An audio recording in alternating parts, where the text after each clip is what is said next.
All right. Good morning, everyone. This is the April 16th, 2026 Placer County Zoning Administrator and Parcel Review Committee hearing.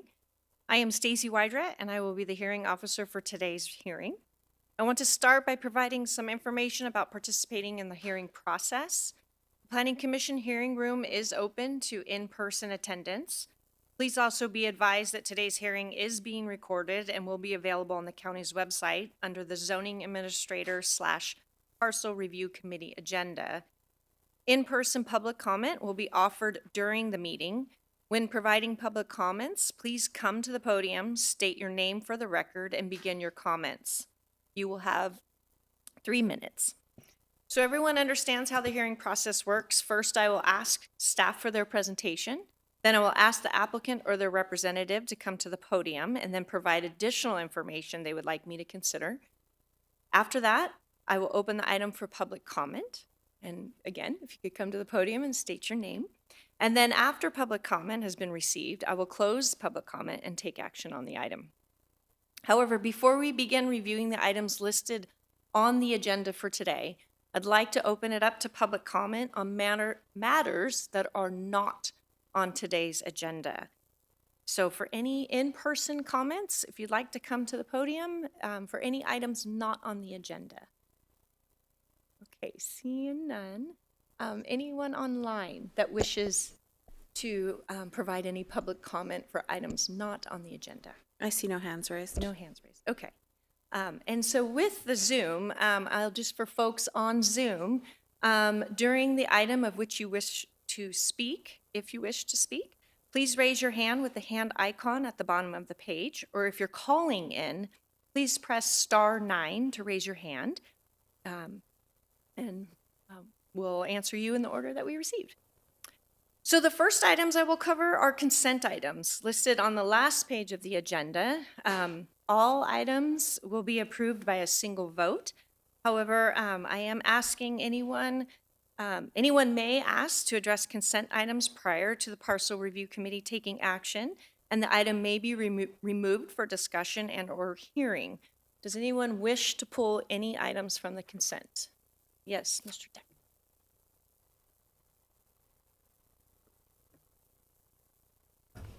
Thank you, Ms. Wydra. Staff would like to pull item 13, the Nedley COC. Okay. Any other items that need to be pulled? Okay, seeing none. Mr. Peters, what I'll do really quick, I'm going to go ahead and approve the consent calendar. And then I'll take action on Nedley. I am, okay, so, I believe Ms. Lazardi, did you want to pull? Okay, it's okay. So I'm going to pull Medina 4 design review as well, because something has been brought to my attention through an errata that Ms. Lazardi will present. So I am going to go ahead and approve the remaining items on consent that are not pulled, and that would be the Placer Ranch Lot 52, Burger King design review, and the J.R. Dudley design review, and the summary action. So with that, I'm going to go ahead and approve all of those items on consent. So now I will go back to Mr. Peters, and this is for the Nedley Certificate of Compliance. Morning. Thank you, Ms. Wydra. Staff asked that this item be pulled to correct an action requested in the staff report. The staff report and recommended action notes that the statutory exemption the project is covered under is section 15628. This is incorrect. The correct section is section 15268. If the parcel chair deems it necessary, staff can provide a summary on the full project. No, thank you. Thank you, Mr. Peters. I'm going to see if anyone here is in the audience for that item that wishes to comment on the Nedley Certificate of Compliance. Okay, seeing none. So I'm going to go ahead and take action on the Erica Nedley Certificate of Compliance and determining the project to be categorically exempt for the corrected CEQA exemption, section 15268, which is also listed as ministerial projects, so it was just a typo, of the California Environmental Quality Act guidelines, and also approve the non-conditional certificate of compliance based on the staff report and the findings contained within it. So thank you very much. So now I will move on to the Medina 4 consent item. This is for a design site review agreement. And Mr. Lazard.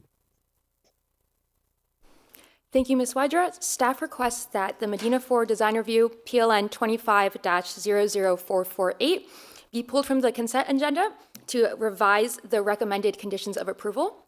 Staff requests that a condition 3, all conditions for the conditional use permit PLN 2021-00411 shall apply be added to the recommended conditions of approval for this design review. I am also available to give a larger report on the design review if needed. Yeah, if I may just ask one quick clarifying question. Condition number 1 of your conditions in the second paragraph does have that listed as the project is subject to the, so is this to replace that, or you just wanted a separate condition? Yes, it would be a separate condition to Okay. ensure that. So then the renumbering of the conditions will occur as a result of, if approved? Yes, that is correct. Okay, thank you. So great. I will open it up for public comment. Keep forgetting. Okay, seeing none, I'm going to go ahead and close public comment, and I'm going to go ahead and, oh, shoot, thank you. Anyone online? My apologies. I see no hands raised. Okay. Okay, now I'm going to close public comment. Get back into the Zoom of things here. So we're going to go ahead and close public comment, take action on the Medina 4 design review, and I'm going to approve the project as submitted with the modification or addition, I guess I should say, of condition number 3 as presented in the errata presented today, and then ensure that the numbering of the conditions are reordered. Thank you very much. That item has been approved and determined. The design review agreement has been approved, subject to the terms of the design review agreement and associated exhibits, including the conditions of approval that I mentioned have been modified, and also determine the project to be consistent with the previously adopted mitigated neg deck and meets all the criteria of the Public Resources Code section 21083.3 and also with the CEQA guidelines. So thank you very much. Okay.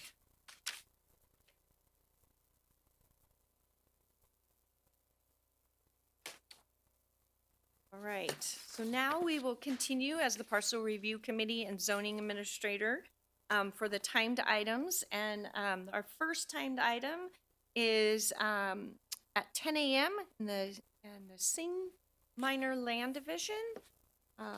So I will turn it over to staff for a presentation. Thank you, Ms. Wydra. Staff requests the Parcel Review Chair conduct a public hearing to consider the Sing Minor Land Division and take the following actions. Determine the mitigated negative declaration, State Clearinghouse Number 2026-020-454, is adequate to satisfy the requirements of the California Environmental Quality Act and adopt the mitigated negative declaration based on the findings contained in the report, and approve a minor land division for a tentative parcel map to subdivide an existing undeveloped 2.4 acre parcel into 2 resultant parcels consisting of 1.5 acres for parcel 1 and 0.9 acres for parcel 2, subject to the recommended conditions of approval and findings. So a little background. The proposed project site is located at the southwest corner of Auburn Folsom Road and Eagle View Lane in unincorporated Granite Bay. The subject parcel, APN number 035-031-044-000, is currently zoned RSAG B40, which is residential single family, combining agriculture, combining minimum building site of 40,000 square feet. It is also designated rural low-density residential 0.9 to 2.3 acre minimum by the Granite Bay Community Plan. The surrounding parcels share the same zoning and are developed with single-family residences and average from half an acre to 2.5 acres. The parcel is flat and undeveloped with the exception of a previously existing slab foundation left behind from the demolition of a 700 square foot barn. A power pole currently sits in the middle of the site connected to the main power lines along Auburn Folsom Road. These two features are the only two developments currently on site. The rest of the site is covered in grassland with an oak tree in the middle. On to our analysis. Staff referred to the Placer County General Plan, Granite Bay Community Plan, Placer County Zoning Ordinance, and Subdivision Map Act in order to analyze the applicant's tentative parcel map and studies submitted through the application process. The proposed land division was determined to be consistent with the current RSAG B40 zoning designation. A mitigative negative declaration was prepared pursuant to California Environmental Quality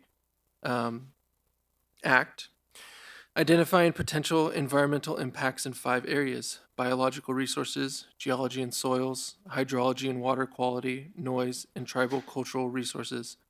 Staff has provided conditions of approval and mitigation measures, all of which are imposed to reduce any potential impacts to be less than significant. Prior to today's hearing, 0 written public comments were received for this item. In reviewing the materials presented in the minor land division application, staff has determined the findings required to grant a minor land division can be made and supports the requested minor land division. Based on the analysis contained in this report, staff recommends the partial review chair take the following actions. Determine the mitigative negative declaration, state clearinghouse number 2026-020-454, is adequate to satisfy the requirements of the California Environmental Quality Act and adopt the mitigated negative declaration based on the findings contained in the report. And 2, approve a minor land division for a tentative parcel map to subdivide an existing undeveloped 2.4 acre parcel into 2 resultant parcels consisting of 1.5 acres for parcel 1 and 0.9 acres for parcel 2, subject to the recommended conditions of approval and findings. This concludes my presentation. I'm available to answer any questions. Thank you, Ms. Wydra. Environmental Health supports staff's recommendation, subject to our conditions of approval listed in the staff report. Thank you, Ms. Wydra. Engineering and Surveying supports staff's recommendation with the conditions listed in the staff report.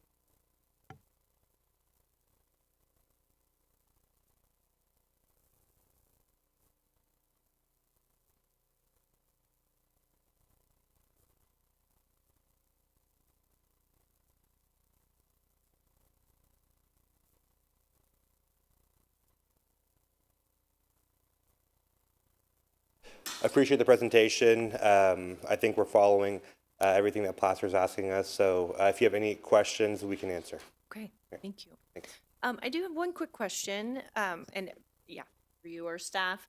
I noticed that the proposed, one of the proposed parcels, parcel A, is over an acre in size. So I am curious, and I see that a 20-foot side, so that interior side setback is proposed. I'm curious if fire reviewed the project and approved that 20-foot setback as opposed to a 30-foot setback for parcels over an acre?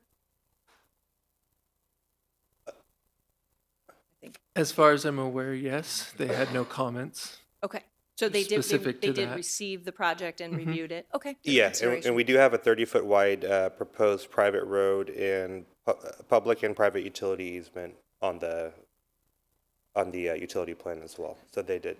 Right, this is the interior side property line that's between the 2 parcels that are proposed to be subdivided. Oh, okay. There's a 20-foot, you have adequate, you can meet a 30-foot setback. But, so what I just would like to note for the record is that the parcel map needs to be signed off by the fire Fire, yeah. department, or prior to, I should say, development of that site will need sign off by the fire department prior to any construction. And if they would allow for that reduced setback, it's only because your parcel's over an acre Okay. that the 30-foot setback would otherwise apply. But I don't see it prohibiting any development on that site, but by extending that setback, should it be required by the fire department. Okay, So, perfect. Thank you. Okay, so with that, I'm going to open up to public comment. Does anyone have any comments on this? Hi, my name is John Hackett. On the Eagle View lane that enters Auburn Folsom Road, I have a few questions, and it doesn't really state it on the grading plan. 1977, 8 houses on the lane. 2006, we're going to approach 23 houses. Nothing significant's ever been addressed on the entry and exit to Auburn Folsom Road. Although they do, and I talked to a few of your gentlemen here, they are going to grade the side of the road to get a little bit more view. That is for a southbound exit. A northbound exit, there is no turning lane like most of the developments around us have a entry lane or a middle lane. This one does not. Okay. And it is the last year we've had 2 rollovers. There's been 1 death on the corner. And it's nothing to do with the folks that bought the lot, or I'm not saying they can't develop it, but we keep adding a development over the years, and we're not addressing the issue of the northbound exit. And I guess your department said that they had met the conditions of the grading, so you get a view of the southbound exit. But the speed, from my calculations, of coming over a blind hill and coming out of that is very near an accident coming over the hill. And that was my only concern of this whole thing, is that we're not really addressing the exit, the northbound exit. I don't have any negative of what they're doing with their lot, but it's just, we're not a planned community, but we've ticked up to a bigger portion there, and we haven't got anything done by Public Works for safety reasons. Thank you for your comment. That's my only comment. Thank you. Is there anyone else that wishes to speak on this project? Okay, seeing none. I'm going to ask if engineering. Oh. I'm so sorry, Zoom. Is there anyone on Zoom that would like to comment on this project? I see no hands I raised. will be better at this. Okay, thank you. Okay, now I'm going to turn it over to engineering and surveying. I'm hoping you could speak to this. Was this, analyzed, and do Right. any of the conditions address some of the?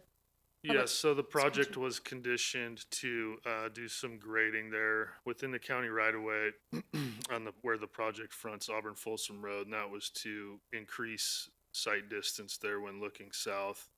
That's for vehicles entering, traveling north or south, and for vehicles approaching that intersection. It will increase sight distance to meet our detail ST16 standard, which is 605 feet for a design speed of 55 miles per hour.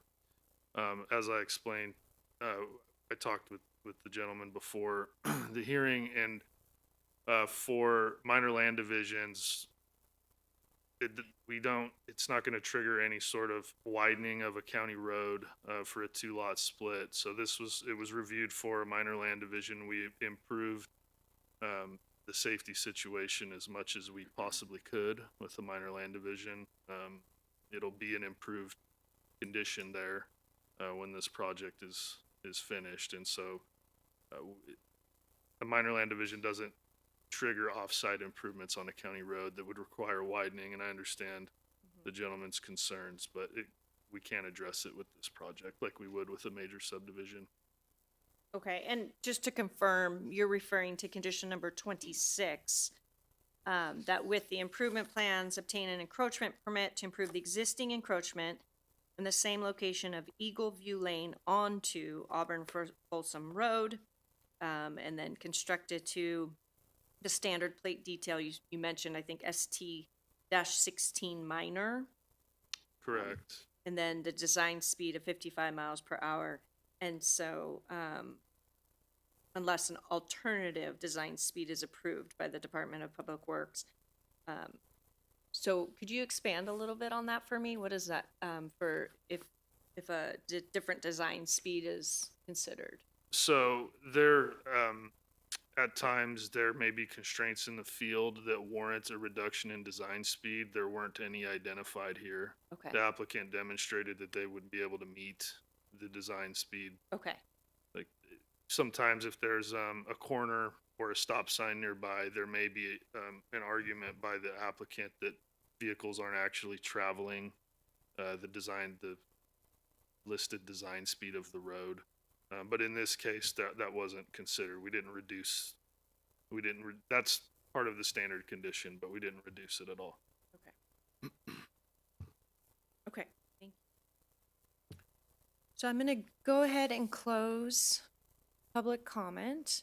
And I'm gonna take action on the proposing minor land division. And first, I'm gonna determine that the mitigated negative declaration prepared for it is adequate to satisfy the requirement of CEQA and adopt the mitigated negative declaration based on the findings contained in the staff report.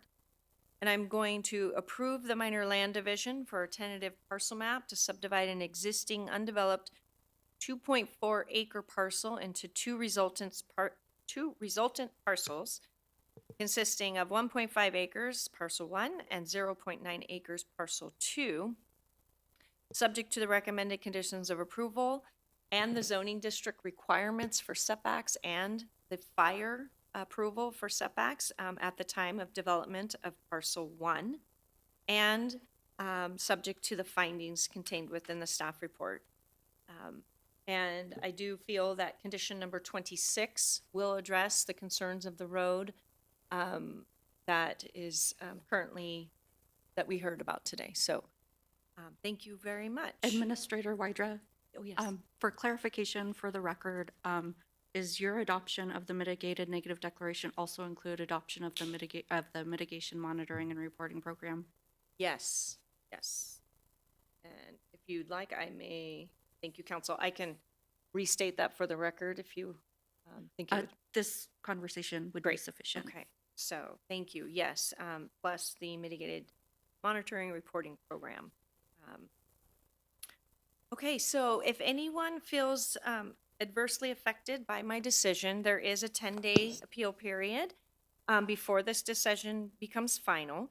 And you may file an appeal of my decision, and my decision will be set aside until such time that the appeal can be heard by the Planning Commission. Should an appeal be filed, it will be subject to a filing fee of $774. Thank you very much. Give me 1 second.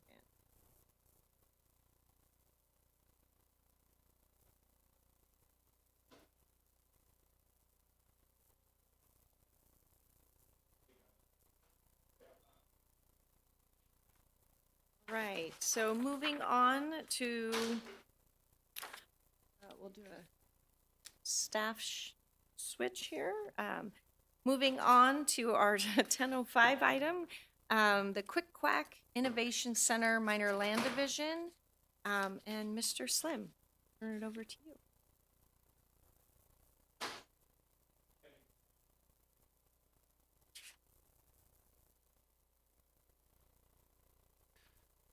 Thank you, Parcel Review Committee Chair, Ms. Wydra, Nazar Slim, Senior Planner presenting.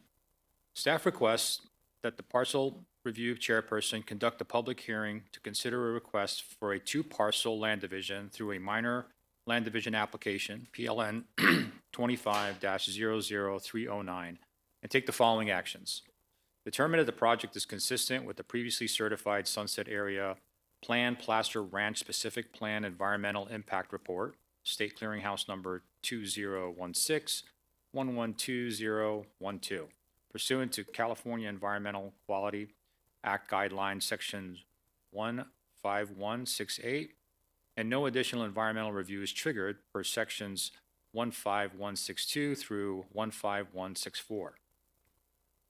approve a minor land division to subdivide an existing 7.62 acre property into two parcels consisting of a 3.97 acre parcel, that would be parcel 1, and a 3.65 acre parcel, number 2, subject to the recommended conditions of approval. The subject property is 7.62 acres and is zoned SC-DC, Service Commercial Combining Design Scenic Corridor, by the Sunset Area Plan. The surrounding adjacent parcels are characterized by industrial and commercial uses. The topography of the project site is relatively flat. Proposed parcel 1 and 2 are currently vacant. However, there are previously constructed entrance aprons and partial sidewalks along South Loop Road that were required for a previously approved entitlement, PLN 23-00258, for the Rockland South Loop Warehouse. The current parent parcel has an approved entitlement, PLN 25-00109, Quick Quack Innovation Center Design Review Agreement. That was approved on October 23rd, 2025. This entitlement allows for the construction of a 27,500 square foot Quick Quack Innovation Center with 43 associated parking spaces and requires all on and off-site improvements for the current property boundaries. Proposed parcel 1 would contain the development as proposed under PLN 25-00109. Proposed parcel 2 would be vacant and may be developed at a later time. The proposed minor land division conforms to the requirements set forth in the Placer County General Plan, Sunset Area Plan, and the Placer County Zoning Ordinance, as well as the Subdivision Map Act. The proposed project would not result in any new significant impacts, nor would it result in an increase in the severity of any previously identified significant impacts identified in the Sunset Area Plan Placer Ranch Specific Plan. Final EIR Impact Report. Sorry, that was all one word, sorry, or one phrase. And subsequent addendums where additional environmental documentation would be necessary. With respect to improvements, the proposed parcel 1 would be developed with the Quick Quack Innovation Center consisting of a 2-story, 27,500 square foot research and development facility with proposed site improvements and at least 43 associated parking spaces. As noted in the background section of the staff report, this development would be subject to the entitlement PLN 25-00109. Parcel 2 would have similar development rights subject to the applicable county codes and regulations. The on-site infrastructure and utilities for both Parcel 1 and 2, as well as the associated off-site improvements, would also be included with this proposal. Based on the analysis contained in the staff report, staff recommends that the parcel review chair take the following actions.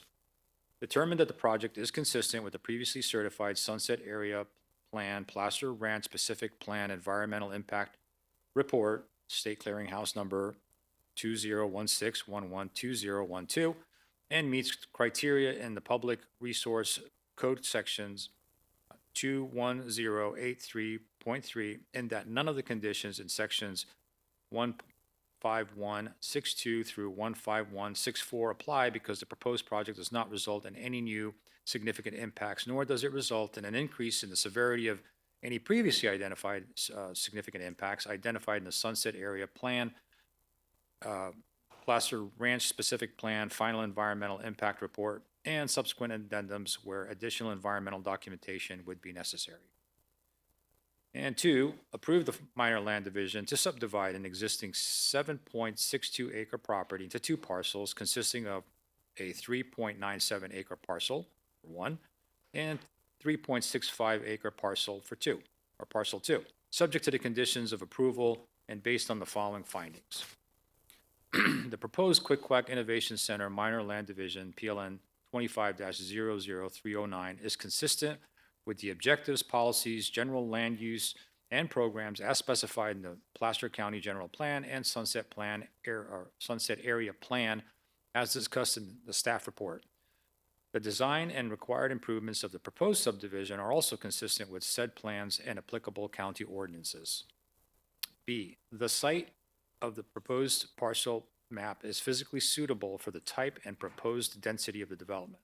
C, the proposed Parcel map and associated improvements are not likely to cause substantial environmental damage or substantially or unavoidable injury to fish or wildlife or their habitat. And D, proposed parcel map and associated improvements are not likely to cause serious health problems. E, the proposed parcel map and associated improvements will not conflict with the easements acquired by the public at large for access through or use of the property within the proposed subdivision. And lastly, if the proposed parcel map meets the provisions of Chapter 16 of the County Code as to provisions for its design and improvements and is consistent with all applicable Subdivision Map Act requirements. This concludes my presentation. I'm available for any questions. Thank you, Mr. Slim. Environmental health. Environmental Health supports staff's recommendation, subject to our conditions in the staff report. And engineering and survey. Thank you, Ms. Wydra. Engineering and surveying supports staff's recommendations with the conditions in the staff report. I'm available for any questions. Thank you. And is the applicant here that would like to speak on behalf or add anything or have any questions? Have you seen the conditions of approval? Yeah, good morning, Brian Cooley with McKay Spacito Engineering. We don't have any disagreements we don't disagree with any of the proposed conditions, and happy to answer any questions you have this morning. Great. I don't have any at this time, but we'll see if there's Yep, I'll public stick comment. around. Thank you. Anyone in the audience that has any comments on the Quick Quack Innovation Center Minor Land Division? Seeing none, I'm going to go to Zoom. Is there anyone on Zoom? I do see a hand raised. Okay. Go ahead and, oh, sorry, go ahead. Caller, go ahead and unmute your mic and give your comments. Good morning. My name is Vance Shannon. I'm the Director of Entitlements for Quick Quack Car Wash. And I just wanted to express our excitement for this facility. It is engineering directed toward the improvement and perfection of the car wash. It will house our engineers and our research and development team to specifically create new products and equipment to support our car washes. And we're very excited to be here, and I appreciate your time this morning. And Mr. Shannon, may I ask again your affiliation with Quick Quack? You are the manager? I'm the Director of Entitlements Director. for Quick Quack Car Wash. Okay. Thank you. Yes, ma'am. Thank you. And anyone else on Zoom? I see no other hands raised. Okay. Great. I'm gonna go ahead and close public comment. And I'm going to take action, and I am going to approve the Quick Quack Innovation Center Minor Land Division, PLN 25-00309, and determine the project to be consistent with the previously certified Sunset Area Plan, Placer Ranch Specific Plan, EIR, State Clearinghouse number 2016-112012, pursuant to CEQA Guidelines, Section 15168, and and pursuant to Public Resources Code, Section 21083.3, and that no additional environmental review is triggered per Sections 15162 through 15164, and approve a minor land division to subdivide an existing 7.62 acre property into two parcels consisting of 3.97 acres, Parcel 1, and Parcel 2 at 3.65 acres, subject to the recommended conditions of approval and findings contained in the staff report. I will say that even though we did receive public comment, the public comment is from the applicant, it sounds like. He was the Director of Entitlements for Quick Quack. So I am going to actually waive the appeal. So Administrator May I Jacobson. not, am I not? Exactly. If we've received public comment, then it would be subject to an appeal Even if period. he's affiliated, like just because he didn't speak with the applicant? Is that what we're? Exactly, because Okay. it constitutes public comment. then Okay. yeah. All right. Well, my apologies. That's good to know. We'll collaborate next time, all applicants together to speak. Because we did receive public comment outside of the applicant's correspondence, I cannot waive the appeal. And so if anyone does disagree with my decision today, there is a 10-day appeal period before my decision becomes final. And if you feel adversely affected, you can file an appeal of my decision, and my decision will be set aside until such time that the appeal can be heard by the Planning Commission. Should an appeal be filed, it will be subject to the filing fee of $774. So thank you very much. And we will continue on. Next item we're going to consider is an extension of time, PLN 17-00235-EOT 001 for Hum in Peace LLC Minor Land Division. And I will turn it over to Mr. Slim. Thank you, Ms. Wydra.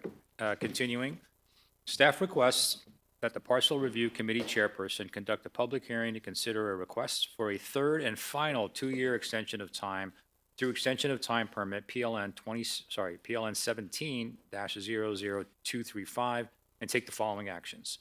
Determine that no changes have occurred in the project or to the existing circumstances that would warrant additional environmental analysis beyond the mitigated neg deck state clearinghouse number 2018-102065 pursuant to California Environmental Quality Act guidelines sections 15162 and approve the third and final 24-month extension for time for the Hum in Peace Minor Land Division, extending the project entitlement's expiration date to January 17th, 2028, subject to the modifications to the final conditions of approval and findings. For background, the subject property is 28.9 acres in size and is zoned F-B-X 4.6 acre minimum.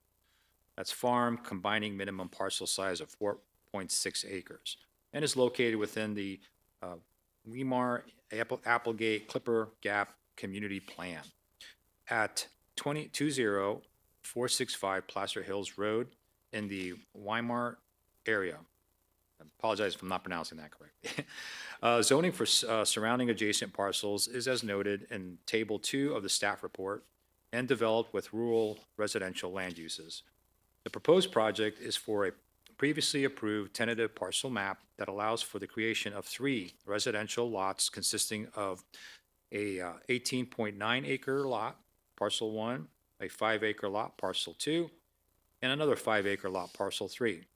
Access to parcels 1 and 2 would be accessed from Gold Ridge Lane, an existing private road that currently serves parcel 1. Parcel 3 would take access from Peaceful Valley Road.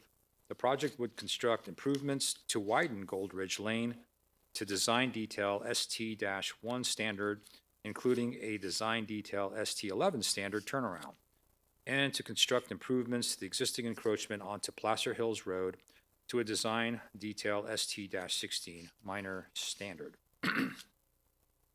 Parcels 2 and 3 would be served by treated water supplied by Midway Heights Water District. An existing water well would remain on parcel 1 and would continue to serve as potable water supply for this parcel. Parcel 1 is developed and has an existing sewage disposal system. Parcel 2 and 3 would construct new on-site sewage disposal systems at the time residences are constructed. The project is developed with a primary residence and several detached accessory structures, including a dance studio, barn workshop, 2 greenhouses, a carport, and other accessory structures with an on-site well and sewage disposal system. This is for some background and history. On January 17, 2019, the Parcel Review Committee Chair approved the Hum in Peace Minor Land Division, PLN 17-00235, with an original expiration date of January 17, 2022, for approval of the tentative map, or it's a tentative parcel map. Under Placer County Code, Chapter 16, Subdivisions, Article 16.12.120, the total number of time extensions allowed for tentative maps shall not exceed a total of 6 years. An application for the first extension of time was received on December 21st, 2021, prior to the expiration date. The ownership had changed to Hum in Peace LLC in September of 2020. The applicant stated that economic uncertainty associated with the COVID-19 pandemic had delayed the project. The EOT was expected to allow for the project to complete improvement plan review, construction of road improvements, and recording of the final map. On February 17, 2022, the Parcel Review Committee Chair approved a 2-year extension of time for the tentative parcel map, extending the expiration date to January 17, 2024. The Parcel Review Chair also approved the conditions of approval for the Schwarzkopf Minor Land Division EOT PLN 17-00235. On January 16, 2024, the applicant submitted a second EOT requesting for approval of an additional 2 years with an expiration date of January 17, 2026. The second EOT was requested because the property owners wanted to add an additional accessory building, which would require additional grading and new on-site sewage disposal system. The proposed on-site improvement has since been removed from the overall project development scheme. Since that EOT was approved, the applicant's engineer and surveyor are still working through the county's comments on the improvement plans, ESD 24-00288, and the final map, as well as finalizing details required for securing an easement needed to fulfill the improvement plans. The applicant's surveyor has been working towards submittal of the final map in compliance with the modifications to the final conditions of approval. The proposed project and subject to this hearing is a request for an extension of time to allow the previously approved minor land division PLN 17-00235. This third and final 24-month extension of time request is adequate time to finalize improvement plans and process the final map, which would vest the project entitlements. This request is consistent with the Placer County Code Section 16.12.120C, which allows the granting authority to allow extensions of time for up to 6 years. If approved, this third EOT would set a new expiration date of January 17th, 2028. This request also includes a modification to final conditions of approval, Attachment B, specifically conditions 1, 13, 15, 49, and 50 through 56 were modified. Conditions 1 and 56 dates were modified to reflect the third EOT timeline. Conditions 13 and 15 were revised to update standards for roadway improvements. Condition 49 reflects updated fees, and conditions 50 to 55 were modified to reflect the revised or additional conditions. Further, the applicant has been diligent in pursuing implementation of this project. The applicant's representative and engineer have been working closely with the county's departments to address the requirements and actions needed as they pertain to the minor land division. Therefore, they are requesting an additional time to complete the on-site improvements and map recordation process. With respect to public comments, although no public comments were received at the time of the staff report preparation, one written public comment was received prior to this hearing. I'm going to read or just summarize the main issues or questions followed by staff's responses. First question was, what is the date of the MND, the mitigated negative declaration?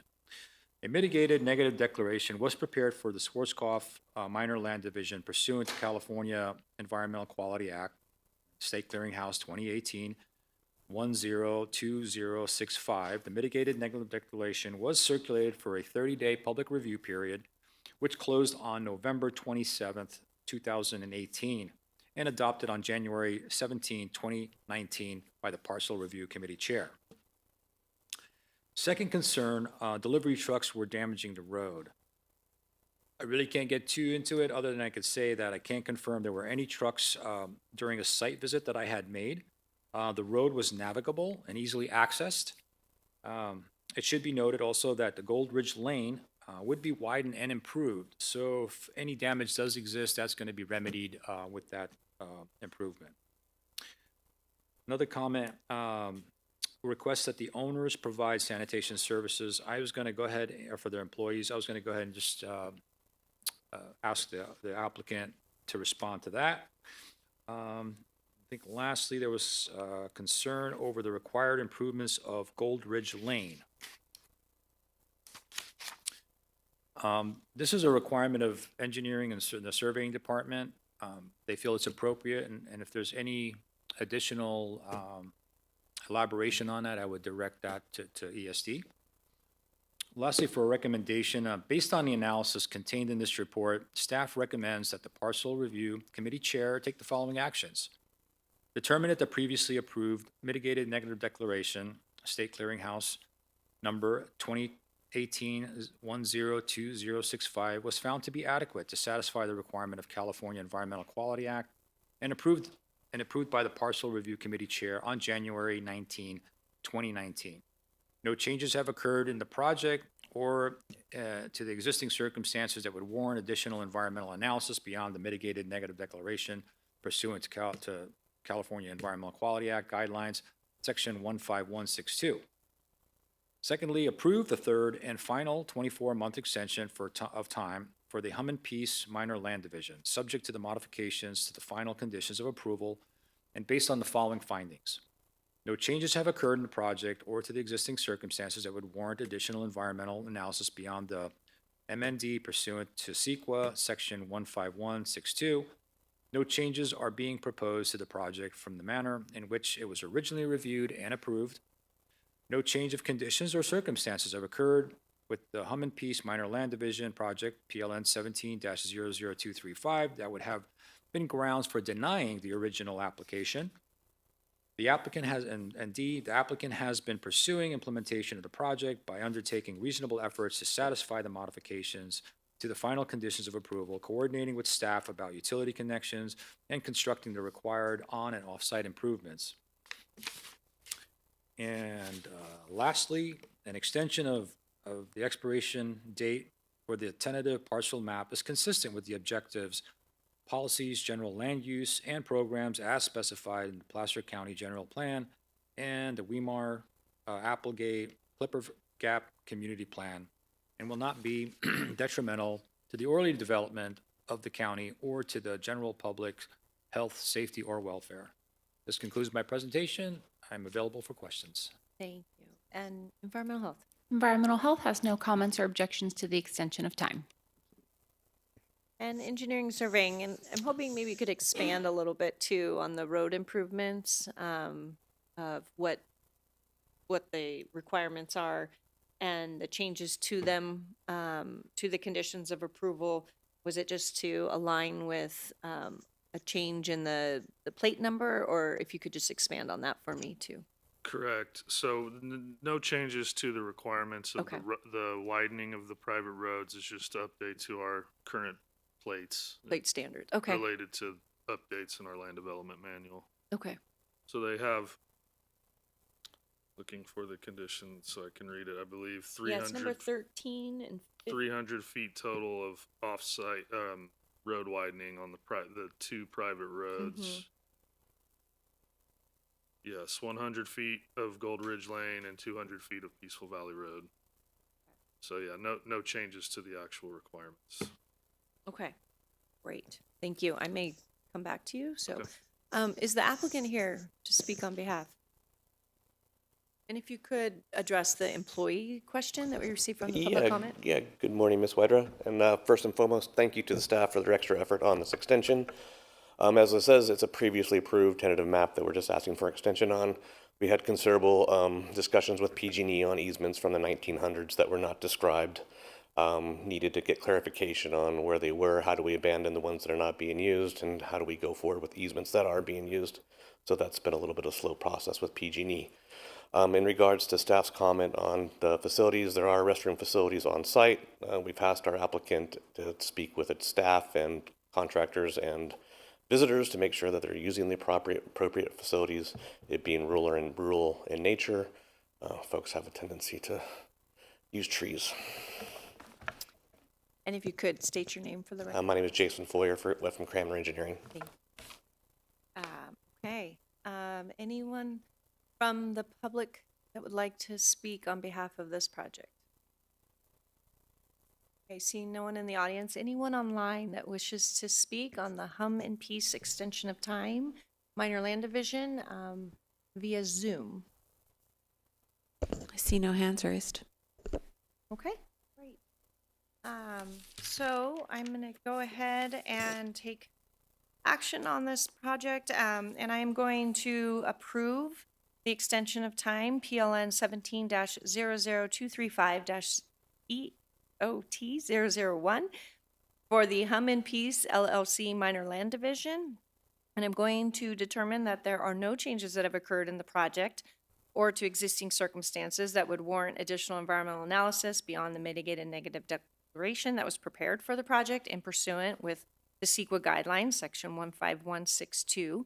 And I'm going to approve the third and final 24-month extension of time for the Hum and Peace Minor Land Division, extending the project entitlements expiration date to January 17th, 2028, subject to the modifications to the final conditions of approval and the findings contained in the staff report.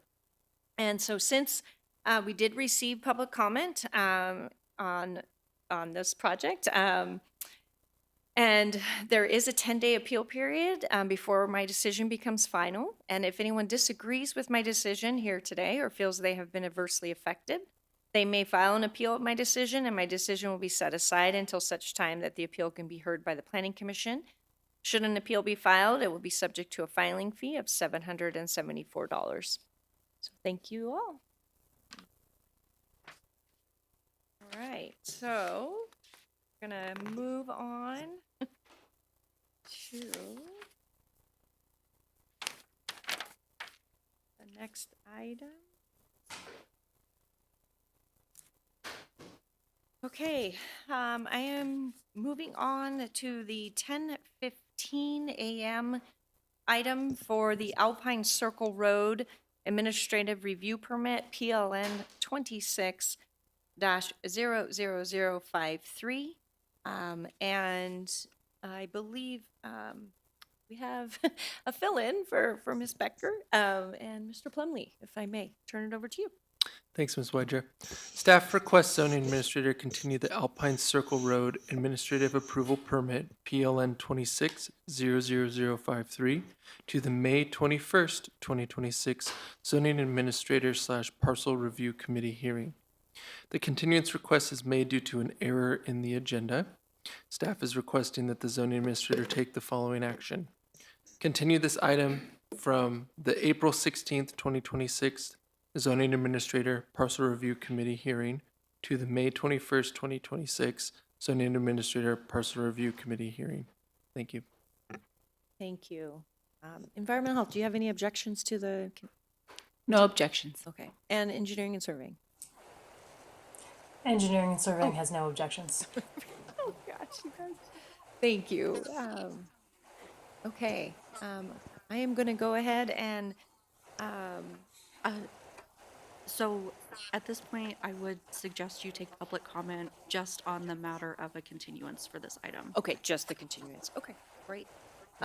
So as directed by council, I am going to open it up to public comment just on the request of the continuance. Anyone in the audience wish to speak on? Okay. Anyone on Zoom that wishes to speak on just the continuance of this item to May 21st? We do. Okay. Caller, please unmute your mic and give your comments. Hello, my name is Teresa Smith.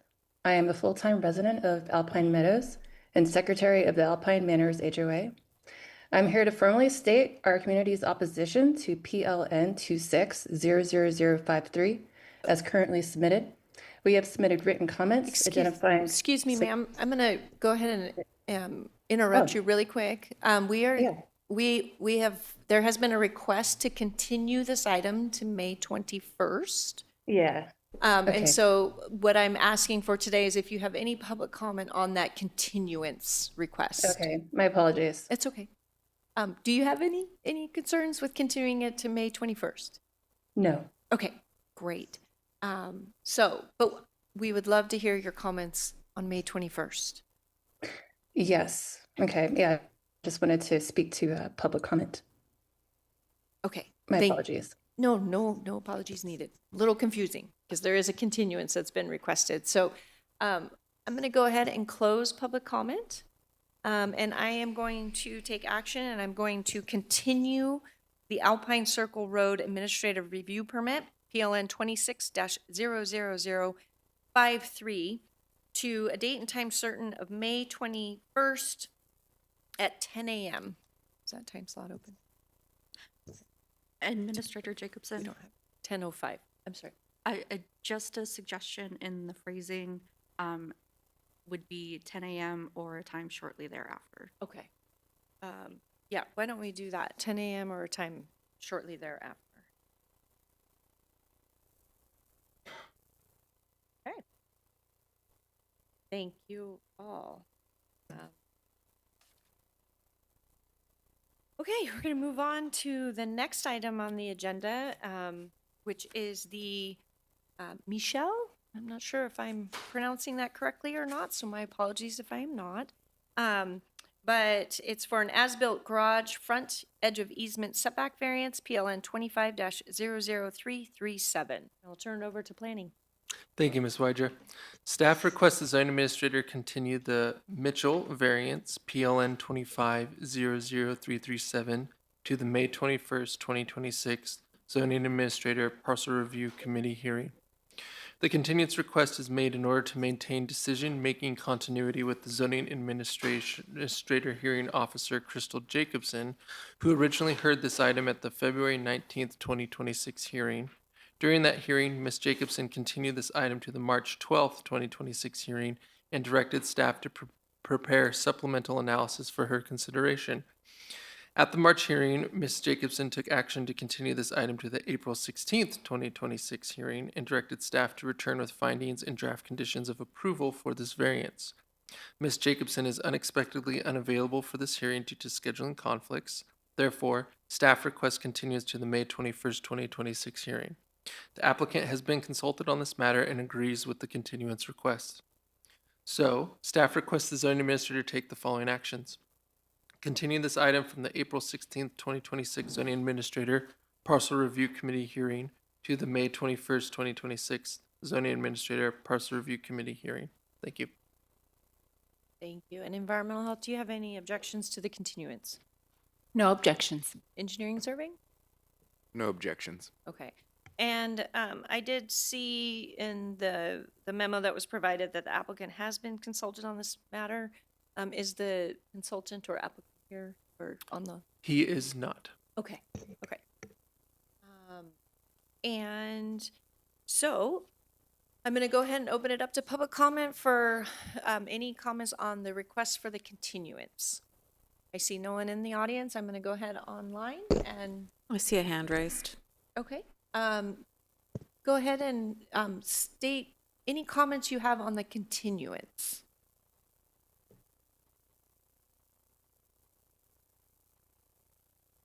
Caller, you can unmute your mic and give your comments. Mr. Can you- Weaver? Yeah. Okay, I am the applicant. It's Michael Weaver. Mr. Weaver, I believe your item is coming up. And are you for the as-built shop side setback variance? Yes, I am.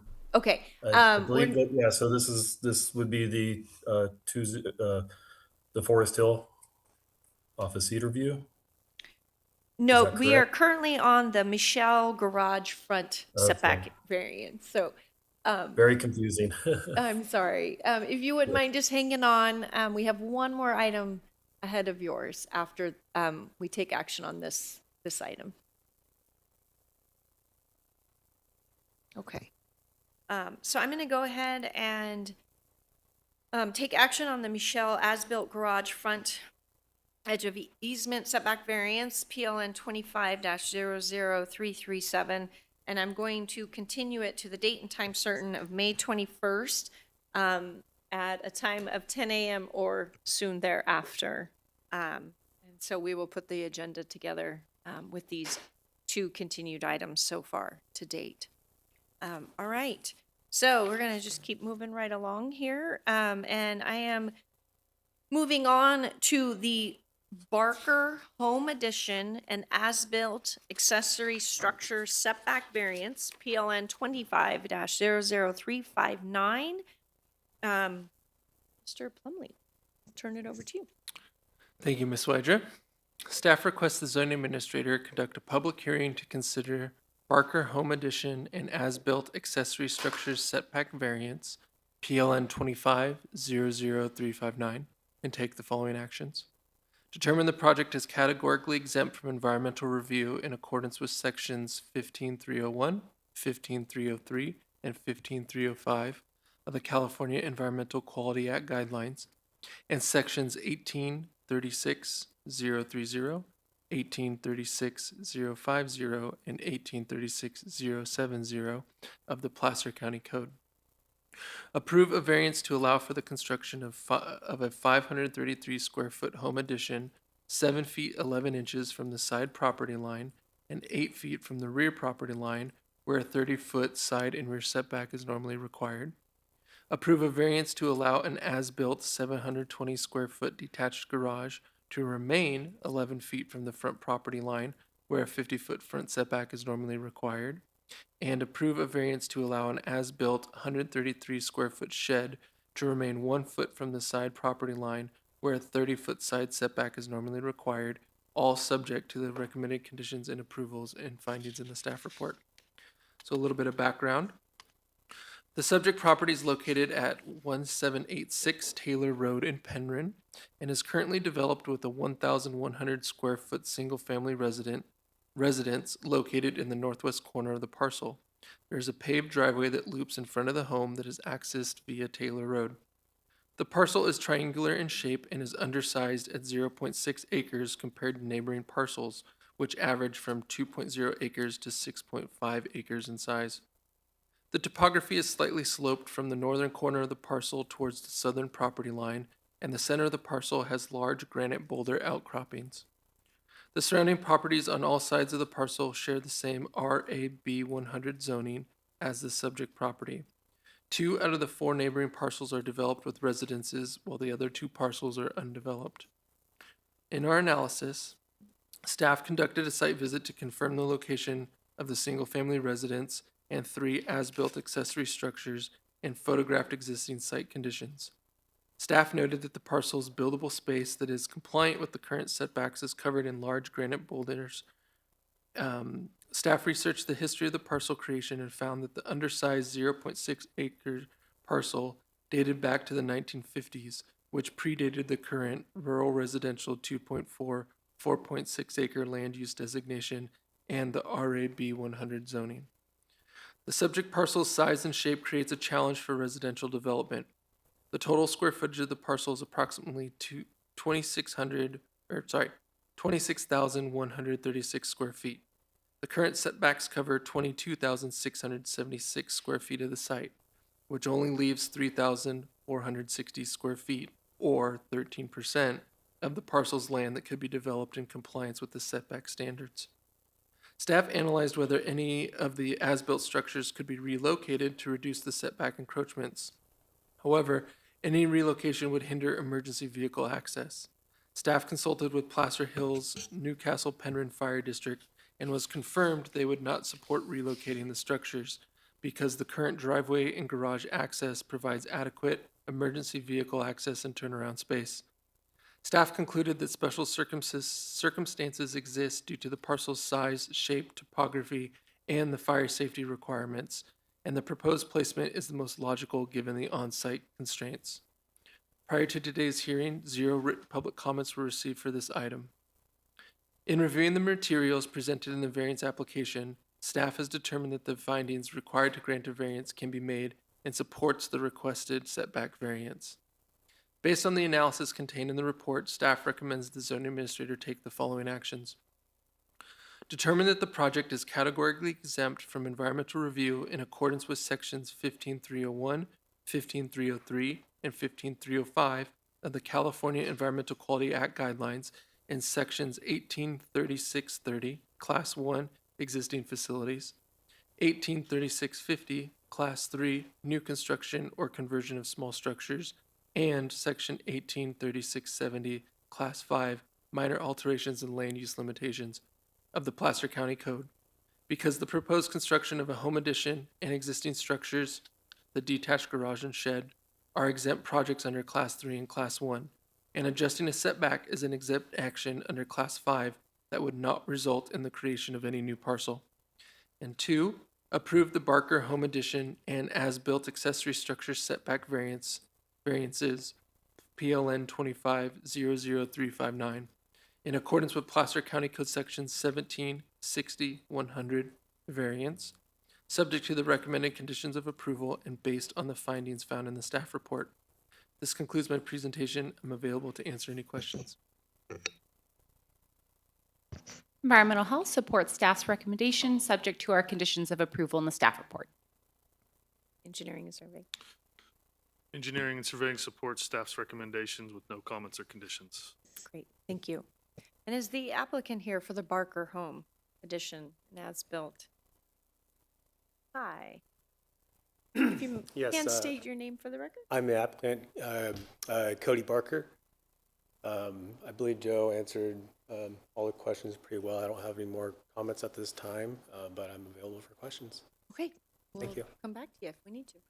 Anyone here in the public that would like to comment on the Barker Home Addition? Seeing none in the audience. Anyone online on Zoom that would like to comment on the Barker Home Addition variance? I see no hands raised. Okay, great. I'm going to go ahead and close public comment, and I'm going to determine that the Barker Home Addition and as-built accessory structure setback variance PLN 25-00359 is categorically exempt from environmental review in accordance with sections 15301, 15303, and 15305 of the CEQA guidelines, and the sections 18.36.031 Class 1, Section 18.36.050 Class 3, and Section 18.36.070 Class 5 of the Placer County Environmental Review Ordinance. And I'm going to go ahead and approve a variance to allow the construction of a 533 square foot home addition, 7 feet 11 inches from the side property line, and 8 feet from the rear property line, where a 30-foot side and rear setback is normally required, subject to the conditions of approval and findings contained in the staff report. Also approve a variance to allow an as-built 720 square foot detached garage to remain 11 feet from the front property line, where a 50-foot front setback is normally required. Again, also subject to the conditions of approval and based on the findings contained in the staff report. And lastly, approve a variance to allow an as-built 133 square foot shed to remain 1 foot from the side property line, where a 30-foot side setback is normally required, subject to the recommended conditions of approval contained in the staff report and based on the findings contained in the staff report. And since there was no public comment received on this item, I'm going to go ahead and, since the only person has the right to the appeal is the applicant, so if you choose to appeal, there is an appeal fee of $774. So, and that's subject to a 10-day appeal period. So, but I will go ahead and waive that waive the appeal period. And thank you very much for coming. All right, so now we're going to move on.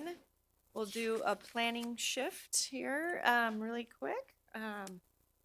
And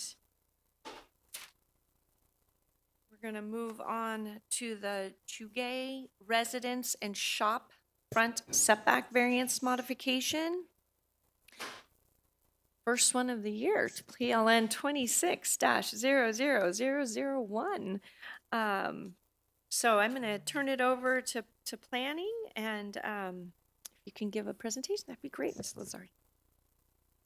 Thank you, Ms. Wydra. I am Rebecca Lizardi, and I will be presenting this item. Staff requests the zoning administrator conduct a public hearing to consider the Chugay Residence and Shop Front Setback Variance Modification, PLN 26-00001, and take the following actions. A, determine the project is categorically exempt from environmental review in accordance with sections 15303 and 15305 of the California Environmental Quality Act guidelines and sections 18.36.050 and 18.36.070 of the Placer County Code. B, approve a modification to a previously approved variance to allow for the construction of 1, a 4,500 square foot single-family residence with a 1,400 square foot attached garage, 33 feet 6 inches from the front edge of easement, where a 50-foot front setback is normally required, and 2, a 2,430 square foot shop with a 1,070 square foot attached storage structure and a 1,001 square foot attached carport, and 799 total square feet of covered patio, 33 feet 11 inches from the front edge of easement, where a 50-foot front setback is normally required, subject to the recommended modified final conditions of approval. The 4.9 acre subject parcel is located at 3032 China Mine Road in Penryn. The parcel is zoned RA-B-X 4.6 acre minimum, residential agricultural combining minimum parcel size of 4.6 acres, and is developed with a 1,400 square foot manufactured home and a 300 square foot shop. The applicant is requesting a modification to a variance PLN 25-00053, previously approved in July 2025, which allowed for construction of a 3,800 square foot single-family residence with a 1,200 square foot attached garage, 33 feet 6 inches from the front edge of easement, where 50 feet is normally required, and a 2,950 square foot shop, 17 feet from the front edge of easement, where 50 feet is normally required. This variance modification moves the proposed shop farther away from the edge of easement, from 17 feet to 33 feet 11 inches, and adds a carport which is partially in the setback. The variance modification also proposes to increase the size of the attached garage from 1,200 square feet to 1,400 square feet, without changing the distance from the edge of easement. This variance modification decreases the overall footprint of structures within the setback from approximately 1,320 square feet in the original variance to approximately 1,199 square feet. The subject parcel is impacted by a 50-foot public utility easement that reduces the available area to improve the parcel. The site has many large granite rock outcroppings to the north and west of the existing shop, and a grove of oak trees and more rock outcroppings to the south. The area south of the shop is the septic system leach field and repair area. The western portion of the parcel is covered in varying slopes and granite rock outcroppings in oak woodland, rendering development difficult. A curtain drain runs along the southern edge of the parcel to a swale area in the Broadman Canal. Staff has concluded there are special circumstances on the site, including the constraints of the natural features of the property, the location of the leach field and repair area, and the location of the curtain drain to direct water flows towards the canal. Because of these circumstances, the strict application of the zoning ordinance has been found to divest the subject property of privileges enjoyed by other properties in the vicinity and other similar zone classifications.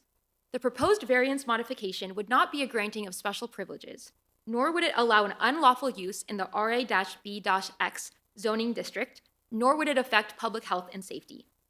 No written public comments were received for this item prior to today's hearing. In reviewing the materials presented in the variance application, the physical attributes of the project site, including limited building space, staff has determined that the findings required to grant a variance can be made and supports the requested setback variance modification. Based on the analysis contained in this report, staff recommends that the zoning administrator take the following actions. 1, determine the project is categorically exempt from environmental review in accordance with sections 15303 and 15305 of the California Environmental Quality Act guidelines and sections 18.36.050, Class 3, new construction or conversion of small structures, and 18.36.070, Class 5, minor alterations in land use limitations of the Placer County Code, because the proposed construction of a single-family dwelling with an attached garage and a shop is an exempt project under Class 3, and adjusting a setback is an exempt action under Class 5 that would not result in the creation of any new parcel. 2, approve the Chugay residence and shop front setback variance modification to allow for the construction of, including but not limited to, 1, a 4,500 square foot single-family residence with a 1,400 square foot attached garage, 33 feet 6 inches from the front edge of easement, where a 50-foot front setback is normally required. And 2, a 2,430 square foot shop with a 1,070 square foot attached storage structure and a 1,001 square foot attached carport and 799 total square feet of covered patio, 33 feet 11 inches from the front edge of easement where a 50-foot front setback is normally required, subject to the recommended modified final conditions of approval and based on the findings contained within the staff report. I would also like to enter an errata into the record for the recommended modified final conditions of approval, where condition of approval 8 currently reads, the effective date of approval shall be July 10, 2025, is corrected to read April 16, 2026, and where condition of approval 9 currently reads, this variance PLN 25-00053 shall expire on July 10, 2028, is corrected to read April 16, 2029. This concludes my presentation. I am available to answer any questions, and I believe the applicant is online and is also available to answer questions. Thank you very much. Thank you, Ms. Lazardi. And I just want to confirm on your errata for the modification to condition number 9, that this variance should be PLN 26-00001. I believe that would be correct, yes. Yeah. Okay, looks like maybe a cut and paste. I'll just read it to you so you have it. This variance shall expire on April 16th, 2029, unless previously exercised by issuance of a building permit and completion of a foundation inspection. And the errata that I received has PLN 25-00053. But I think you are referring to PLN 26-00001. Is that? Yes, that is correct. Okay. Thank you. I just want to make sure. Environmental health, Ms. Bowman. Yes, environmental health supports staff's recommendation, subject to our condition of approval in the staff report. Great. And engineering and surveying?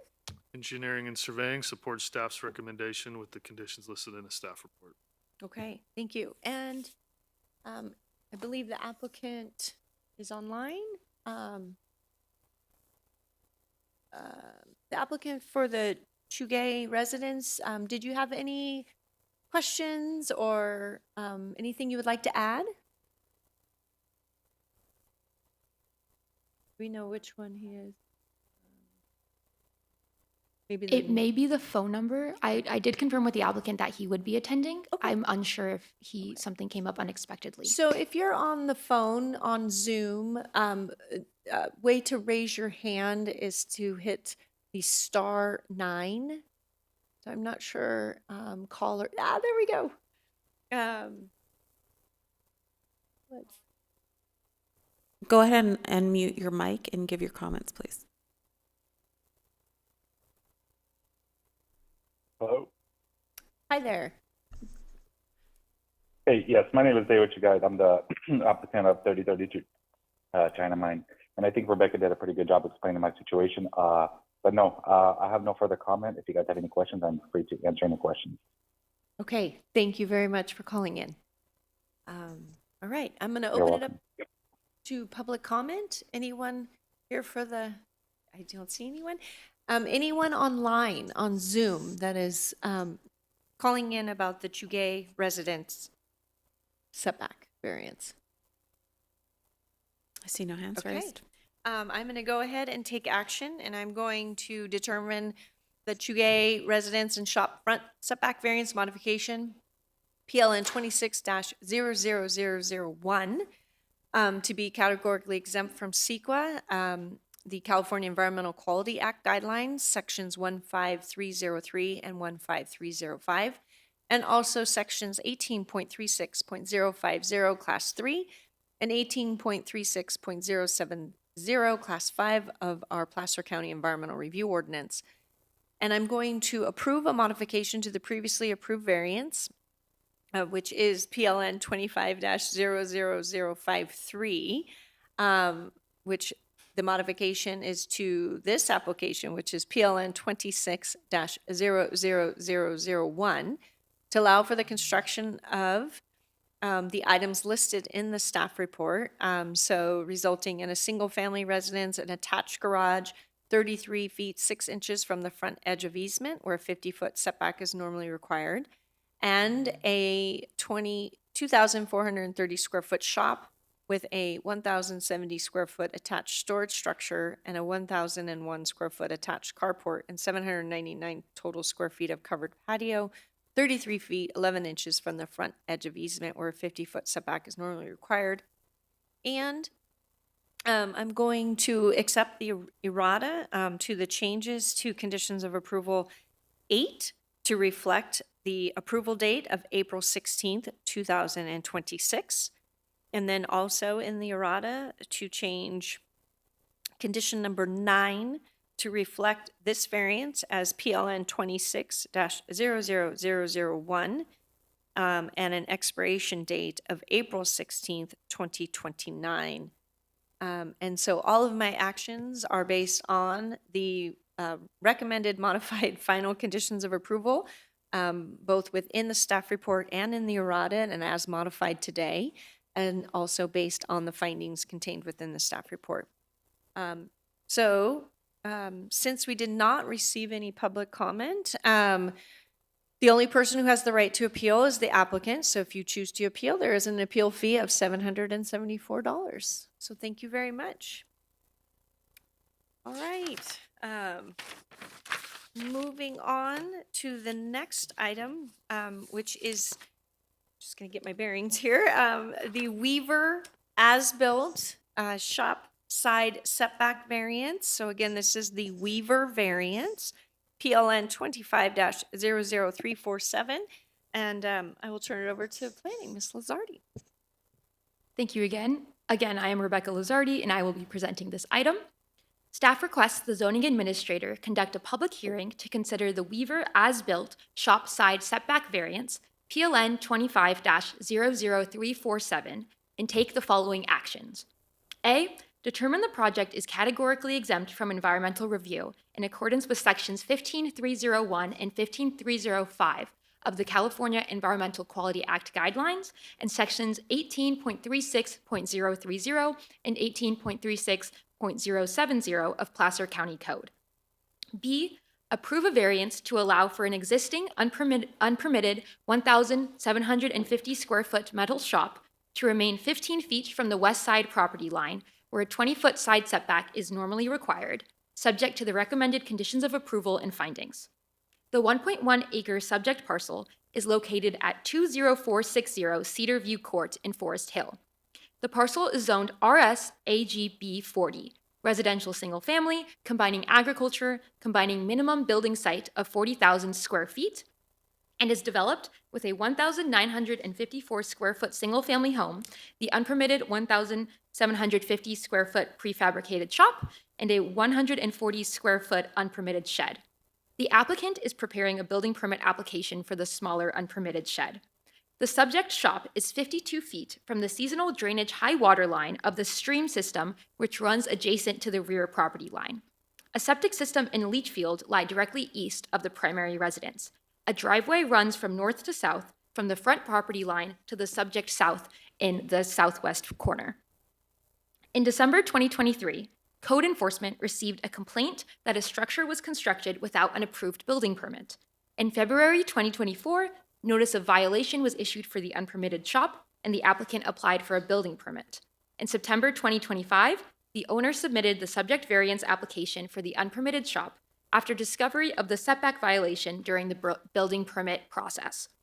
Staff conducted a site visit on February 27, 2026. The build-out of the parcel with the single-family residence, the location of the septic and leach field, and the driveway in the northern half of the property restrict the buildable area on the northern part of the parcel. The buildable area is further restricted by the sloping topography from the house south to the rear property line. A wooden retaining wall is located to the east of the shop and driveway. This wall restricts the shop from being located further to the east. The 50-foot setback from the high watermark of the seasonal drainage at the south end of the property further restricts the building area in the south of the parcel. Placement of the shop in the southeast area would require extensive grading work and removal of the retaining walls. It would also impede future development for a septic repair area south of the existing leach field. Placing the shop's northwest corner 5 feet to the east so that it is not in the west side setback would cut off the southernmost portion of the sloping driveway that would impede its usage. Approximately 117 square feet of the structure, or 6.7% of shop area, is within the setback. The Forest Hill Fire Protection District reviewed the variance application and did not have any concerns regarding fire safety based on the placement of the shop. Staff has concluded there are special circumstances, including the build-out of the parcel with the existing single-family residence, location of the septic and leach field and driveway, sloping topography that requires retaining walls, and the 50-foot setback from the high water mark of the seasonal drainage, which restrict the buildable area for the shop. Because of these circumstances, the strict application of the zoning ordinance has been found to deprive the subject property of privileges enjoyed by other properties in the vicinity and under similar zone classifications. There is nothing associated with the design or scale of the proposed reduced setback and location of the shop to indicate that granting of the variance would be inconsistent with the purposes of the zoning ordinance section 17.50.010 residential single family and section 17.56.180 residential accessory uses. Prior to today's hearing, no written public comments were received for this item. In reviewing the materials presented in the variance application and the physical attributes of the project site, including limited building space, staff has determined that the findings required to grant a variance can be made and supports the requested setback variance. Based on the analysis contained in this report, staff recommends that the zoning administrator take the following actions. 1, determine that the project is categorically exempt from environmental review in accordance with sections 15301 and 15305 of the California Environmental Quality Act guidelines, and sections 18.36.030, Class 1, existing facilities, and 18.36.070, Class 5, minor alterations and land use limitations of Placer County Code. Because an existing residential accessory shop is an exempt project under Class 1, and adjusting a setback is an exempt action under Class 5 that would not result in the creation of any new parcel.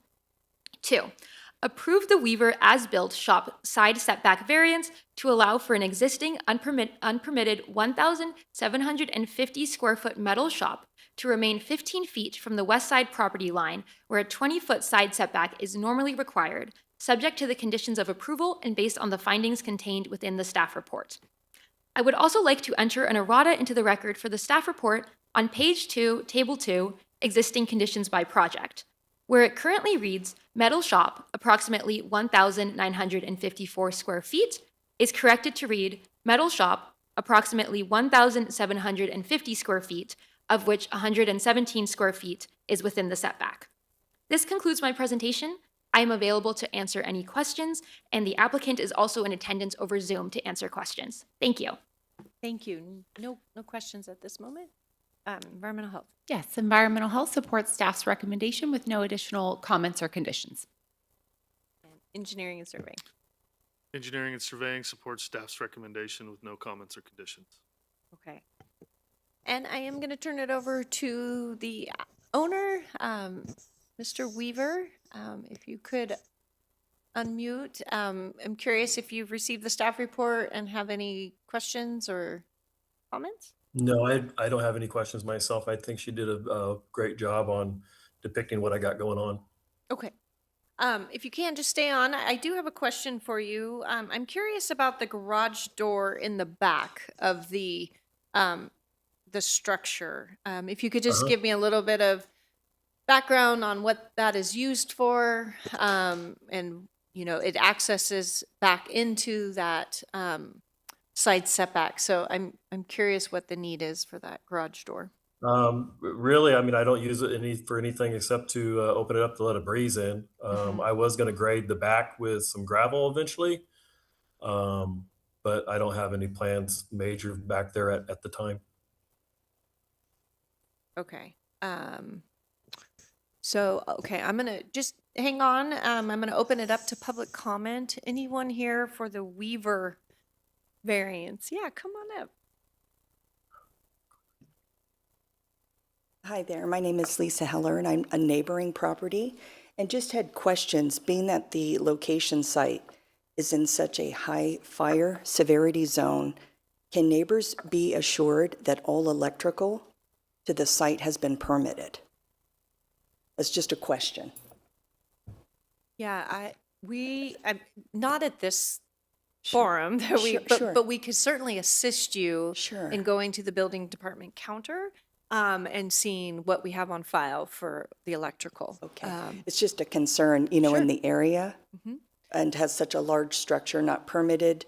Again, just in the site itself, just for public safety, something, it sits below us. And if a fire were to occur, it's almost canyon-like. It would rip up into joining parcels. Okay. And it'd just be a disaster. So that would be probably my only question, that. And then also, if it is the use of the structure, is it for storage or is it an actual active HVAC facility? Just like noise abatement, what are hours, 7 a.m. to 7 p.m., et cetera? Lighting, et cetera. It's such a dense rural residential site to have an active site that backs to people's backyards and such.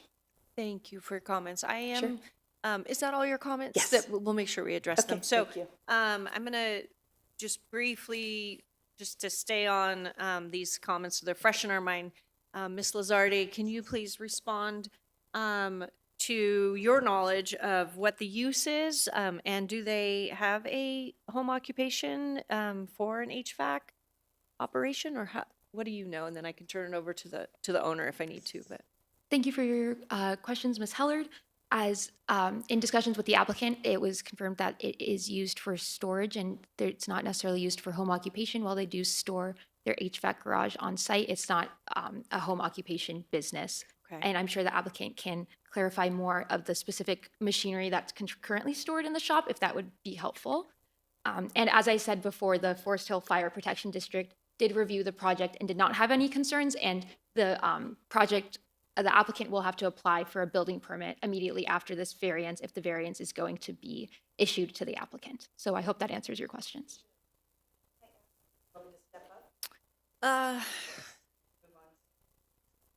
Yeah, I think, but I would like you to put you in contact with Ms. Lazardi. She can answer all your questions relative to the use. But I would like, I am going to open it up to anyone else that would like to comment on the Weaver. Oh.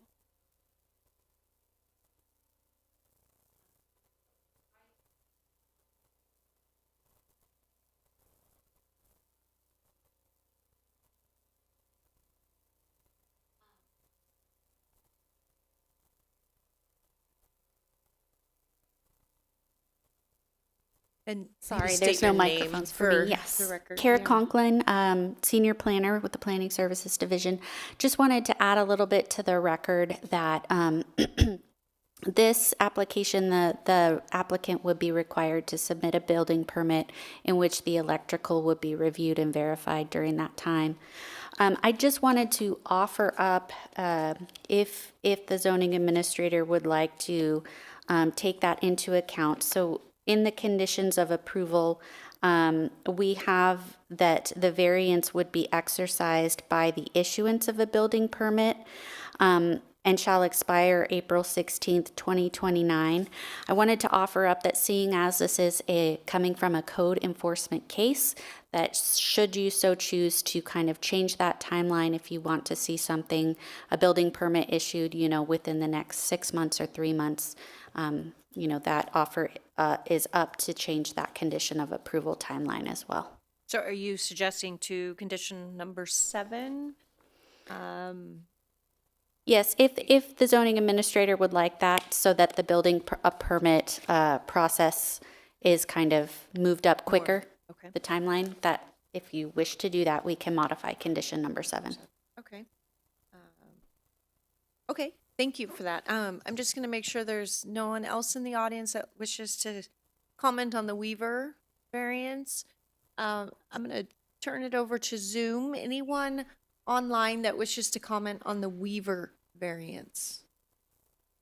See no hands raised. Okay. So I'm going to go ahead and close public comment. But I do have some conditions of approval that I would like to add to this project. One, I would like to add a condition of approval that the use of the metal shop, I guess, shall not be used as a home occupation. So really limiting it to residential use. I'll give you guys a moment. Okay. And then condition number 3, I'd like to modify. It says prior to any construction on site, a building permit shall be obtained. And maybe, Ms. Conklin, maybe that's the condition. We can also modify, I believe the construction, it's already constructed. So what I would like to do is modify condition number 3. I'm going to strike prior to any construction on site, and I'm going to say a building permit shall be filed with Placer County Building Services Division within 6 months of today's date.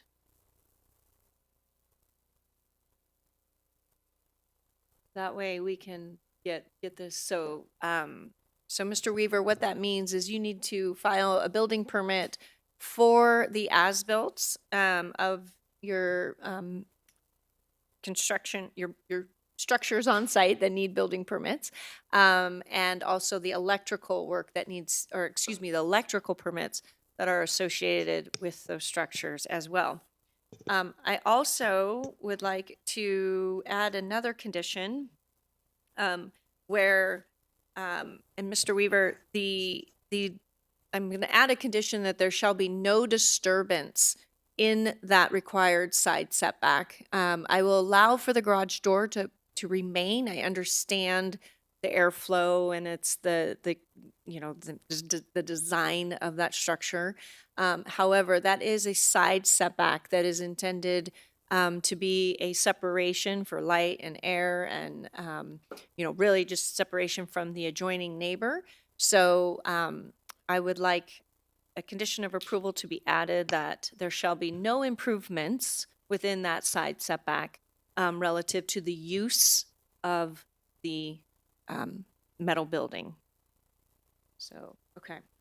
Administrator Wydra, Yes. just a suggestion for 2 of the modified conditions that you added. I would suggest that the first one read, use of a metal shop shall not be used as a home occupation and is limited to residential use unless otherwise permitted by the county. As well as the other condition, there shall be no disturbance or improvements in the side setback unless otherwise permitted by the county. And then I would just recommend that those 2 conditions be added as 3A and 3B. Well, 3 is the building permit. You mean 1A? Or yes, 1A and 1B. Okay. Thank you. Yep, that's okay. 1A, 1B. Okay, and that's so that it's associated with what the variance request is being asked for. Okay, thank you very much. So I'm going to try and round this one out. So I'm going to go ahead and I am going to determine that the Weaver as-built shop side setback variance, PLN 25-00347, is categorically exempt from environmental review in accordance with sections 15301 and 15305 of the CEQA guidelines and sections 18.36.030 and 18.36.070 of the Placer County Environmental Review Ordinance. I'm also going to approve the variance to allow for the existing unpermitted 1,750 square foot metal shop to remain 15 feet from the west side property line where a 20-foot setback is normally required, based on the findings contained in the staff report, but also subject to the recommended conditions of approval and the modified conditions of approval to condition number 1, where we are adding condition number 1A, where we are restricting the use of the metal shop, limiting the use to be accessory to the residential use on site, and no home occupation shall be allowed unless permitted by the county. Okay, and then we're going to also add condition of approval 1B, to add that there shall be no disturbance within the side setback unless permitted by the county at a future date. I guess that's what I should say. And then we're going to modify condition number 3, where we're going to delete prior to any construction on site, and the condition shall read, a building permit shall be filed with the Placer County Building Services Division within 6 months of today's approval. So within 6 months of today. And I think that satisfies what Ms. Conklin was recommending, the modification to condition number 7. So I'd like to just keep those separate so that condition number 7 is actually the expiration date of this variance, while I understand condition number 3 gives it a timeline, but I'd like to keep those separate.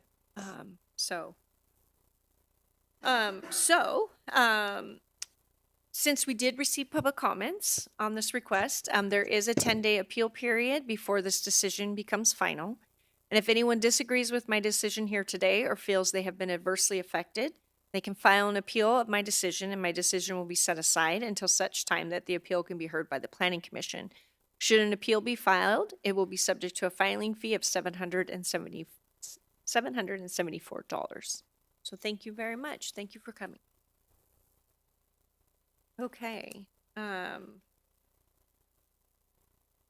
me 1 second.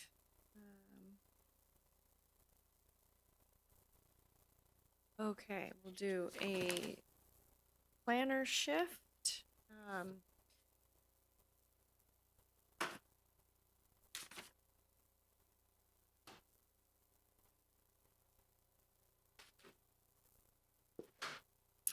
All right, good morning. Thank you, Ms. Right. Thank Wydra. you, Ms. Conklin. Yeah. You all All set? right. All set.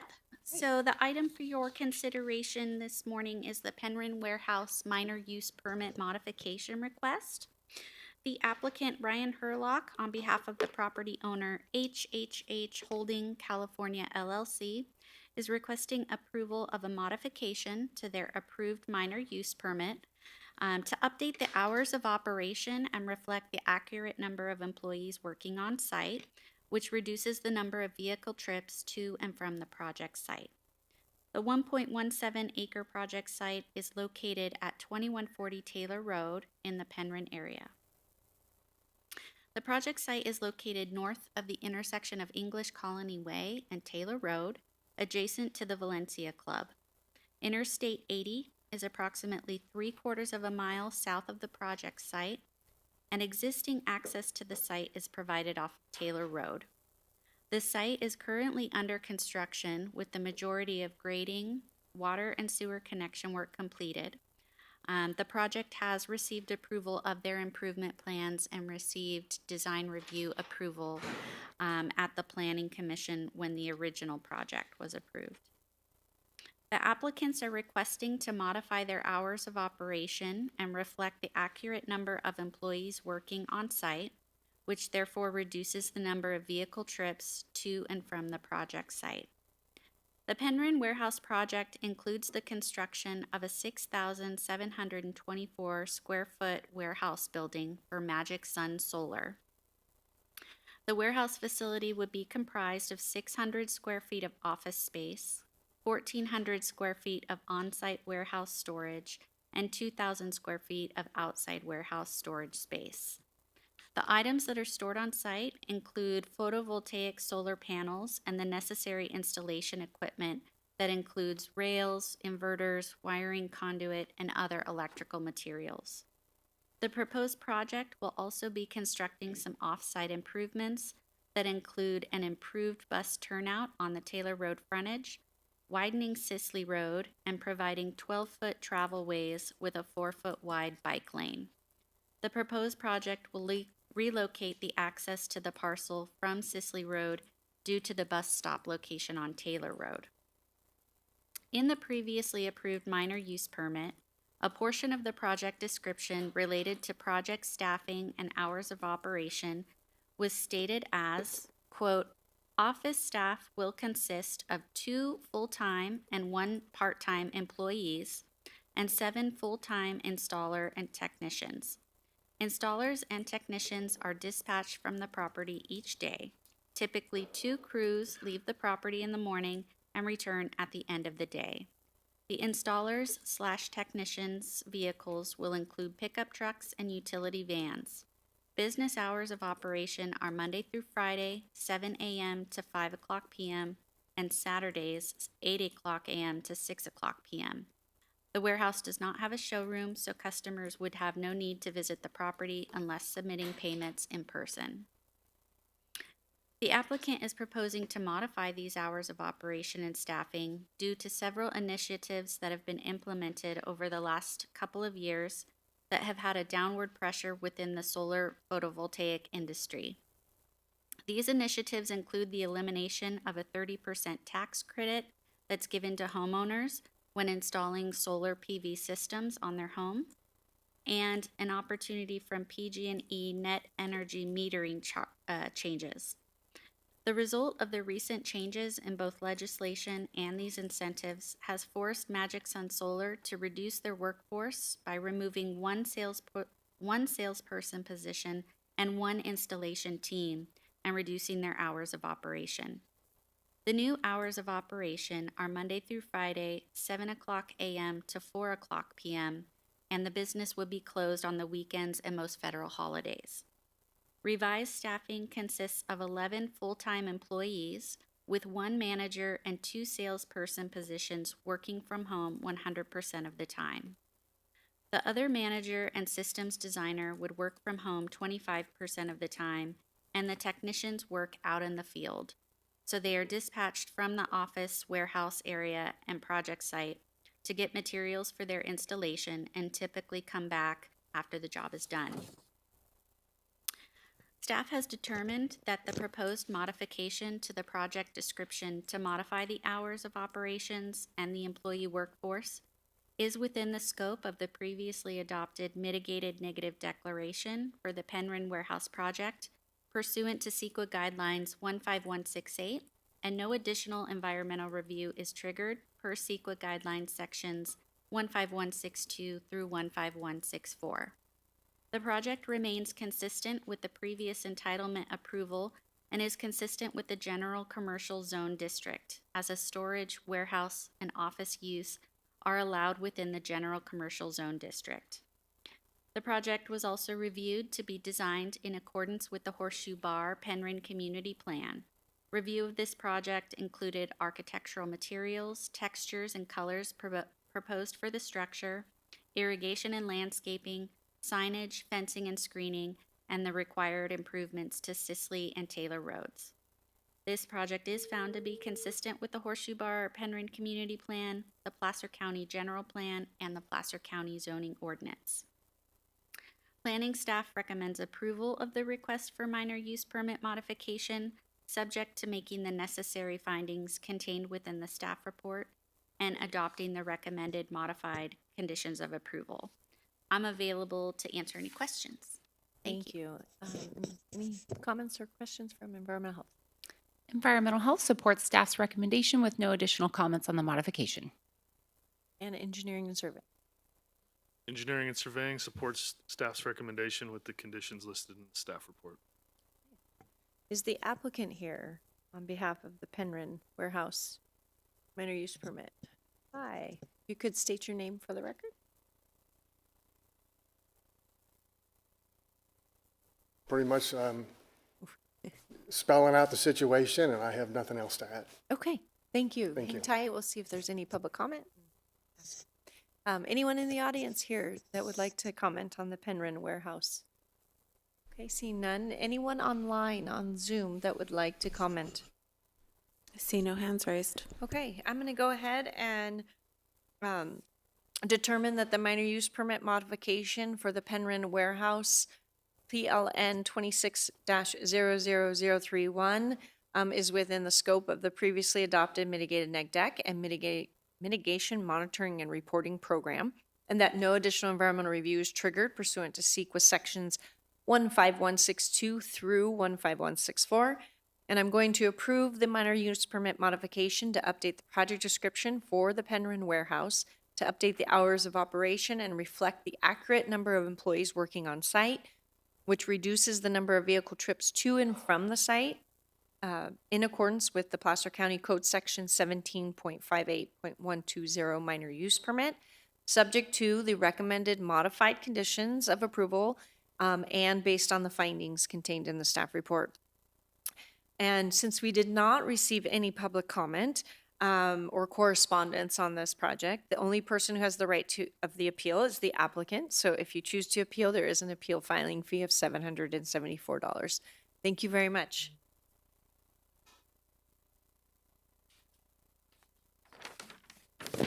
Do a staff change here and we'll me 1 second.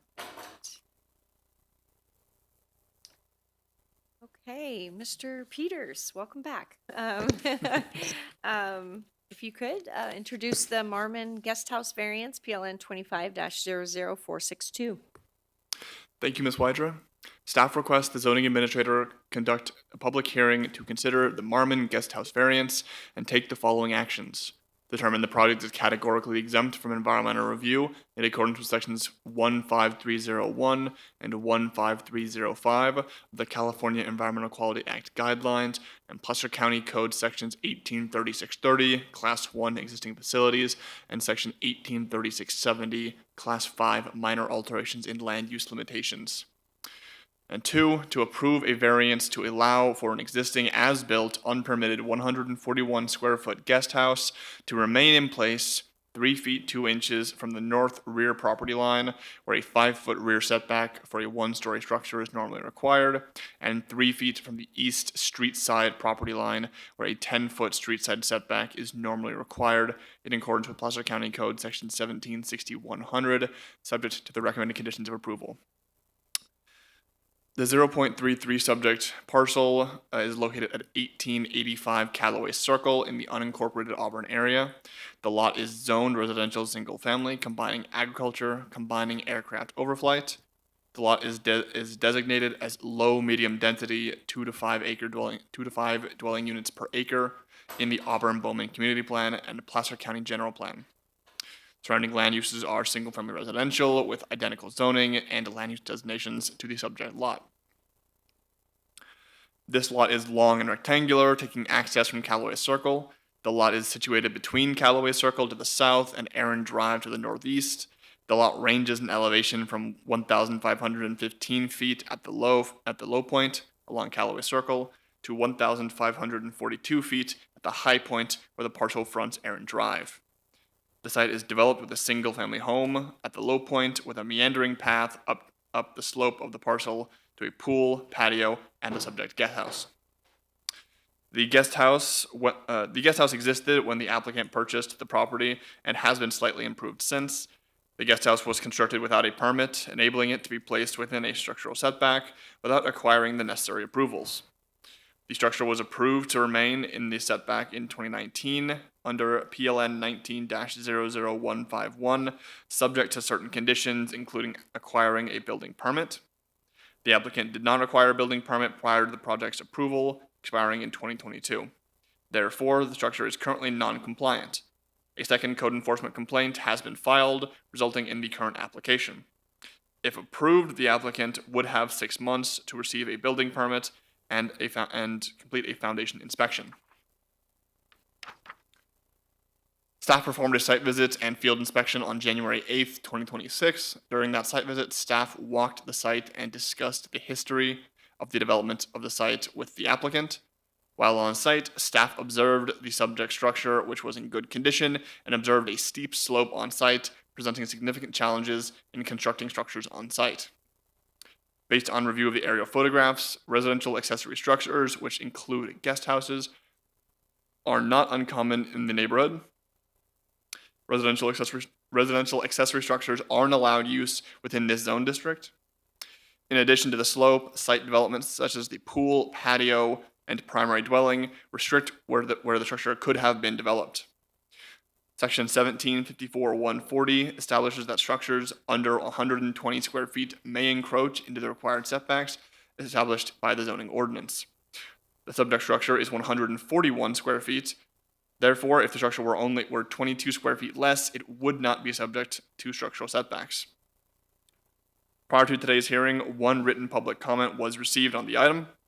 The comment letter noted that they had observed those staying in the guest house parking in such a way that blocked access to the mailboxes behind the subject property, and that there had been previous issues with noise, drug use, and trash, causing concern for safety from the neighbors.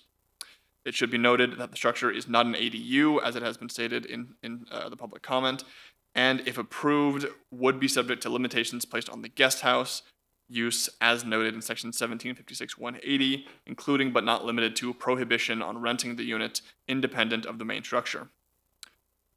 So in reviewing the materials presented in the variance application, the physical attributes of the project site, including limited building space, staff has determined that the findings required to grant the variance can be made and supports the requested setback variance. Based on the analysis contained in the report, staff recommends that the zoning administrator take the following actions. Determine the project is categorically exempt from environmental review in accordance with sections 15301 and 15305 of the California Environmental Quality Act guidelines and Placer County Code sections 183630 Class 1 existing facilities and 183670 Class 5 minor alterations in land use limitations.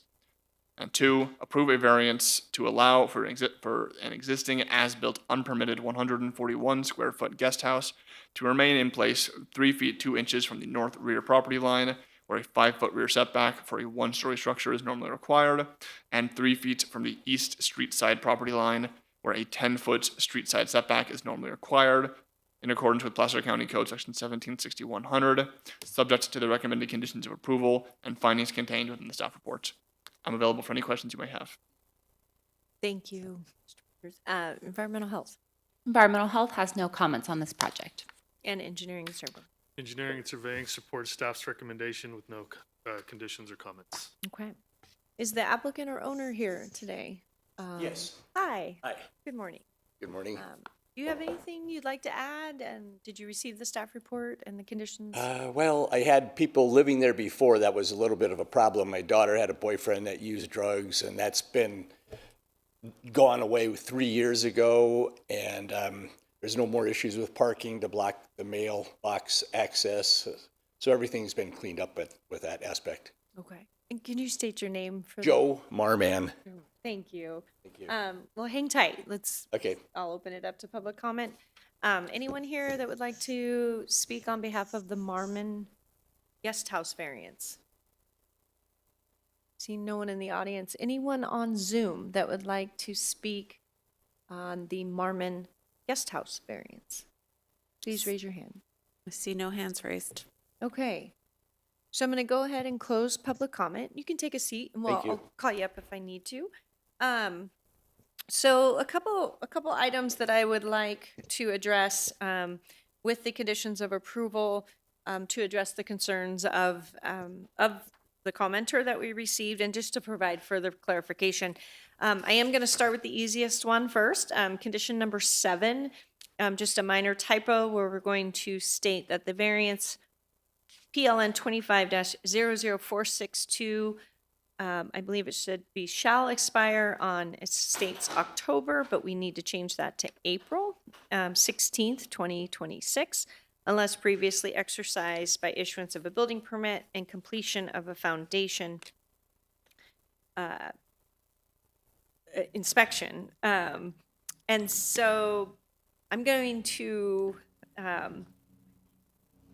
then, I'm going to modify condition number 2 to coincide with condition number 7, just in its relationship, and I'm going to modify it to state that a building permit shall be filed with the Placer County Building Services Division for the structure within 6 months of today's date, April 16, 2026.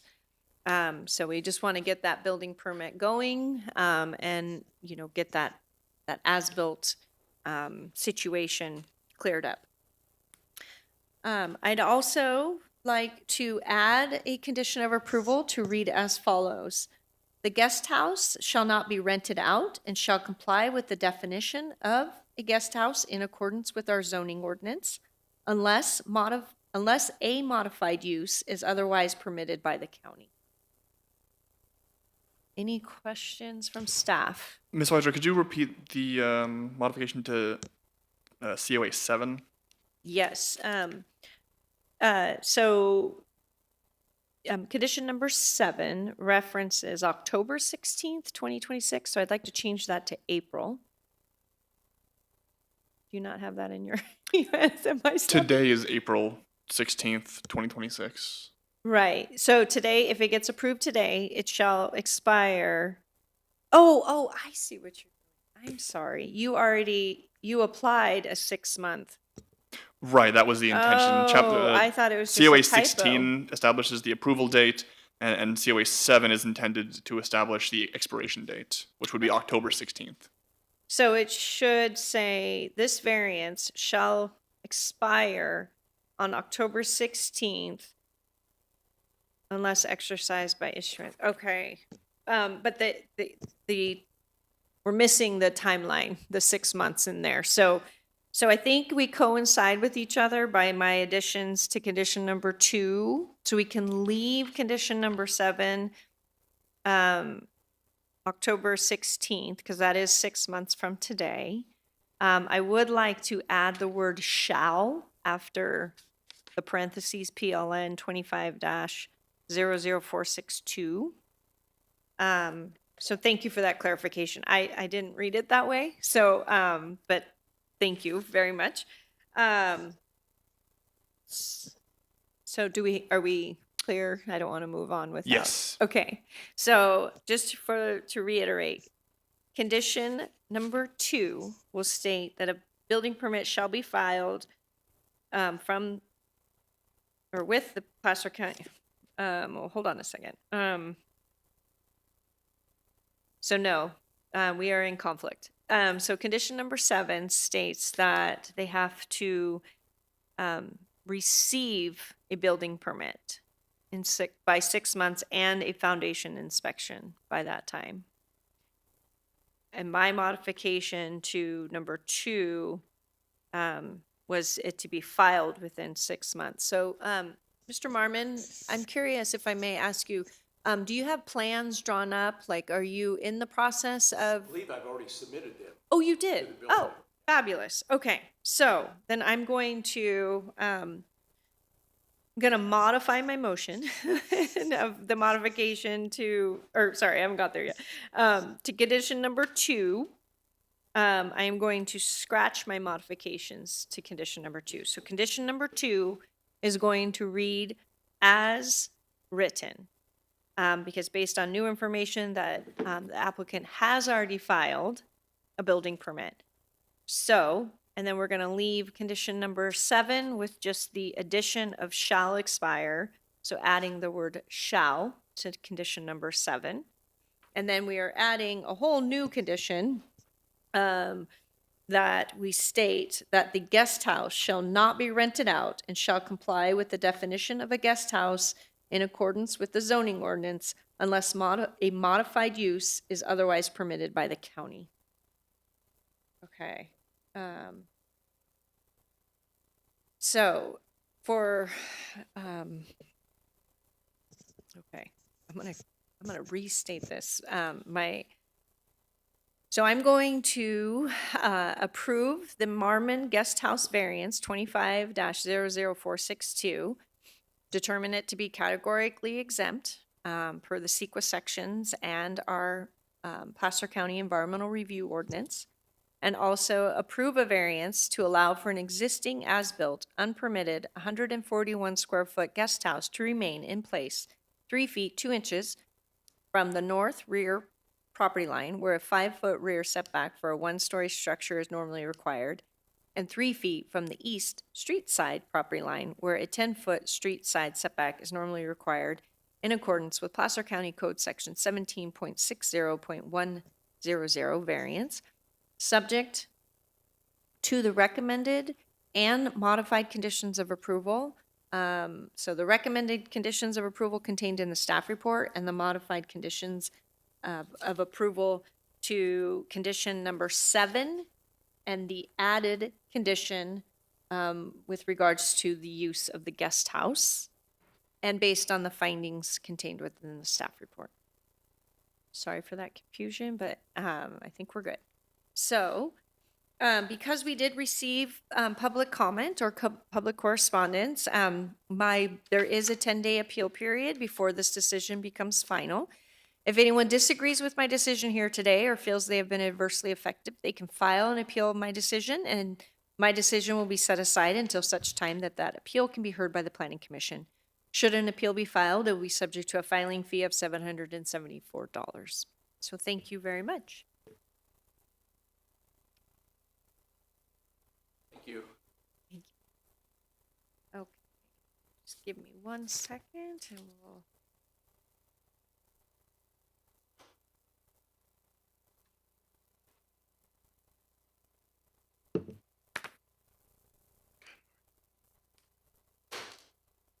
Okay. So we're moving on to the next item, and it is the Caceres. Sorry, thank you very much.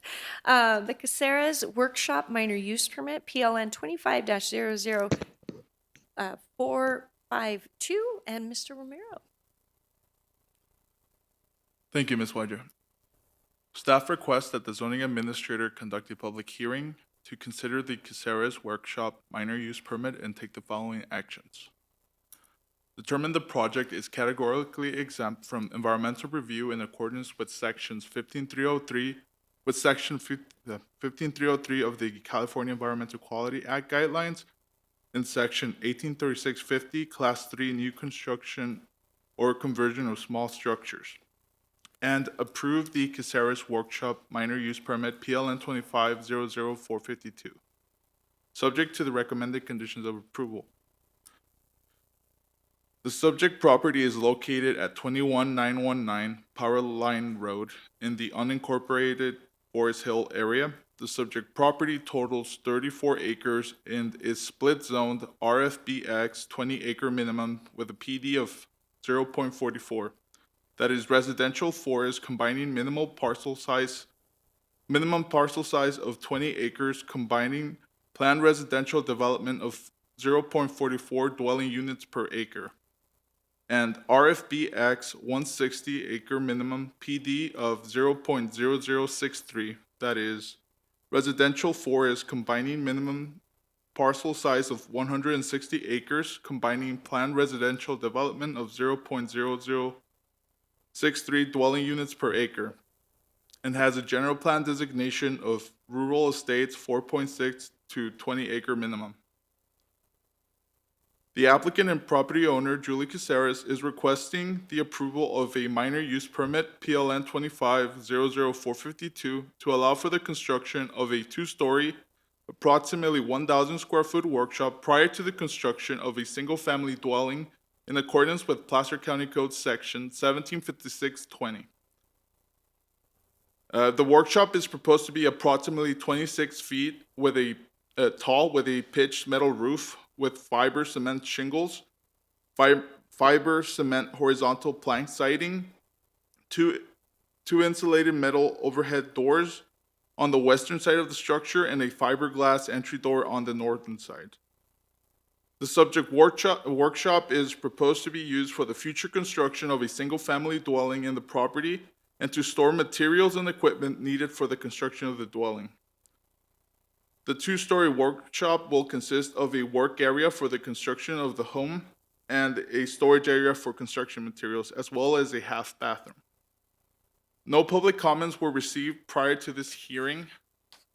Based on the analysis contained in the report, and staff recommends that the zoning administrator take the following action. Determine that the project is categorically exempt from environmental review in accordance with Section 15303 of the California Environmental Quality Act guidelines and Placer County Code Section 183650, Class 3, new construction or conversion of small structures. There is no exception to this finding. And approve the Caceres Workshop Minor Use Permit, PLN 25-00452, subject to the conditions of approval and based on the findings contained within the staff report. This concludes the presentation. I am available to answer any questions. Thank you. No questions at this time. Environmental health. Environmental Health supports staff's recommendation, subject to our conditions of approval in the staff report. Thank you. And engineering and survey. Engineering and surveying supports staff's recommendation with no comments or conditions. Thank you. And would the applicant or owner come up? I just want to make sure you've received the staff report. Do you have any questions? No, I don't have any questions, and I've read the conditions of approval, and we'll follow them. Okay, great. So hang around. Well, I'm just going to go to public comment and see if anyone in the audience that, okay, anyone online that would like to comment on the Caceres Workshop Minor Use Permit? I see no hands raised. Okay. So I am going to go ahead and I'm going to determine that the Caceres Workshop Minor Use Permit PLN 25-00452 is categorically exempt from environmental review in accordance with Section 15303 of the California Environmental Quality Act guidelines and Placer County Code Section 18.36.050, Class 3 of the Placer County Environmental Review Ordinance. And I'm going to approve the minor use permit to construct a two-story, 1,000-square-foot workshop prior to the construction of a single-family dwelling in accordance with Placer County Code Section 17.58.120, minor use permit, subject to the recommended conditions of approval and findings contained within the staff report. So since we did not receive any public comment, the only person who has the right to the appeal is you. So if you choose to appeal, there is an appeal fee of $774. So thank you for coming. Okay. All right. So we're going to move on to the next item, which is the West Penryn Wireless Cellular Mono Broadleaf Minor Tower Minor Use Permit 26-00073. I'll turn it over to Mr. Romero. Thank you. Thanks again, Ms. Hydra. Staff requests that the zoning administrator conduct a public hearing to consider the West Penryn Wireless Cellular Mono Broadleaf Minor Use Permit and take the following actions. Determine that the project is categorically exempt from environmental review in accordance with Sections 15303 of the California Environmental Quality Act guidelines and Sections 183650, Class 3, new construction or conversion of small structures. And approve the West Penryn Wireless Cellular Mono Broadleaf Minor Use Permit, PLN 26-00073, subject to the recommended conditions of approval. The subject property is located at 1680 English Colony Way in the unincorporated Penryn area. The subject property totals 5.5 acres and is zoned FBX 10-acre minimum, that is farm combining minimum parcel size of 10 acres, and has a general plan designation of agricultural/timberland, 20-acre minimum. The applicant, Nick Tagus of 51 Wireless, on behalf of Telespan Communications LLC, on behalf of the property owner, John Baumgartner, is requesting the approval of a minor use permit, PLN 26-00073, to allow for the construction of a new wireless telecommunications facility consisting of a 75-foot mono broadleaf cell tower and accompanying equipment. The subject property is developed with a single-family residence and barn. The proposed project site is located approximately 70 feet west of the existing barn and will be accessed via the existing private road. The mono broadleaf is proposed to be constructed with high-quality bark up to approximately 20 feet and high-quality branching thereafter. The facility proposes to accommodate 3 carriers with antennas located at 44, 55, and 66 feet along the tower. The new wireless facility would help fill a gap in integral public safety infrastructure along Sierra College Boulevard and English Colony Way. As shown on attachment F, the coverage objectives and alternative site analysis. Prior to this hearing, staff received 15 comment letters from 5 members of the public. 14 of the letters were in opposition of the project and 1 in support of the project. Public comments were received regarding the design of the tower, the effects to the rural character, fire hazards, consistency with land use policy, the CEQA determination, and the public notification of the project on the site. In response to concerns regarding the design of the tower, the applicant has updated attachment D, the photo simulations, to show a higher quality stealth tower to be more consistent with the existing vegetation. Regarding fire hazard concerns, the project has, I do have that revised attachment if I could present it to the clerk. Yeah, 1 second.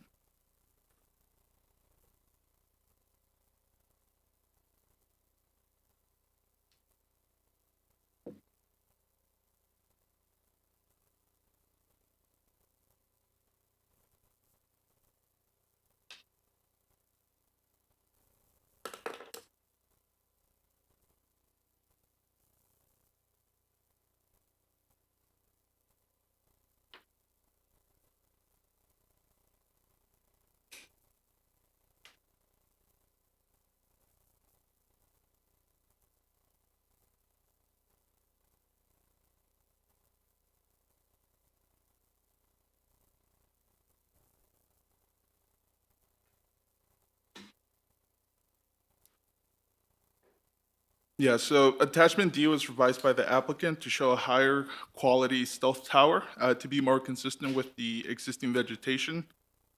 Regarding fire hazard concerns, the project has been conditioned to submit site plans and building plans to the South Placer Fire Protection District for review prior to the construction of the tower. The proposed project is consistent with Placer County Code Section 1756-60, which states that facilities not meeting the criteria for microcell facilities, nor that of a non-visually obtrusive antenna, requires the approval of a minor use permit. The project requests the approval of a minor use permit pursuant to Placer County Code Section 1758-120, minor use permits. The Class 3 CEQA exemption is appropriate for this project because the project proposes the construction of a small telecommunications facility. Lastly, the project was noticed pursuant to Placer Code Section 1760-140A3, including on-site posting and mailing to 300-foot radius or further to include a minimum of 30 property owners.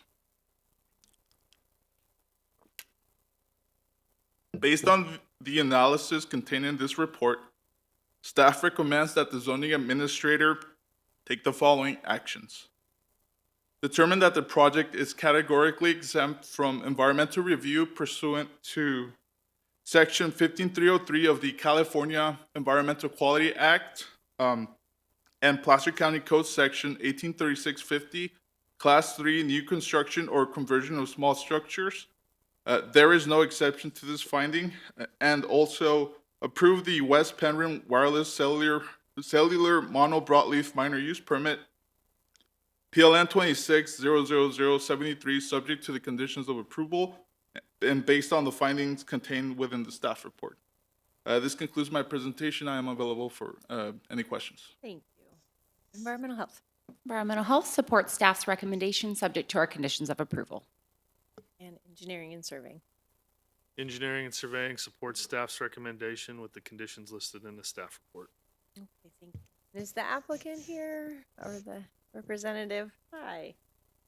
You could state your name for the record. Good afternoon, Madam Administrator. My name is Nicholas Taggis with 51 Wireless, agent on behalf of Telespan Communications. Did you receive the staff report and the conditions of approval? Yes, we did. Do you have any questions on them or anything No, like we that? don't. Okay, I have a question for you. Please.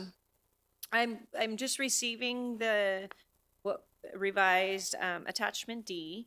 Can you explain what changed? We sure can. In a little bit more detail. I mean, I can see somewhat in the visual, but Yeah. I'm curious what was added or subtracted. So we had a really thoughtful comment from one of the members of the community who wrote in, and their comment was that the lower part of the tree, the branches were not symmetrical with the natural environment of trees. So what Telespan did is they maxed out the length of the tree branching. So as it goes down, it tapers out even wider. Okay. So the top image is the image that was originally proposed. The bottom image is what's been revised. And on each page is a separate viewpoint. I would ask the administrator to look at page 2 of the photosims. This is looking southeast from Sierra College.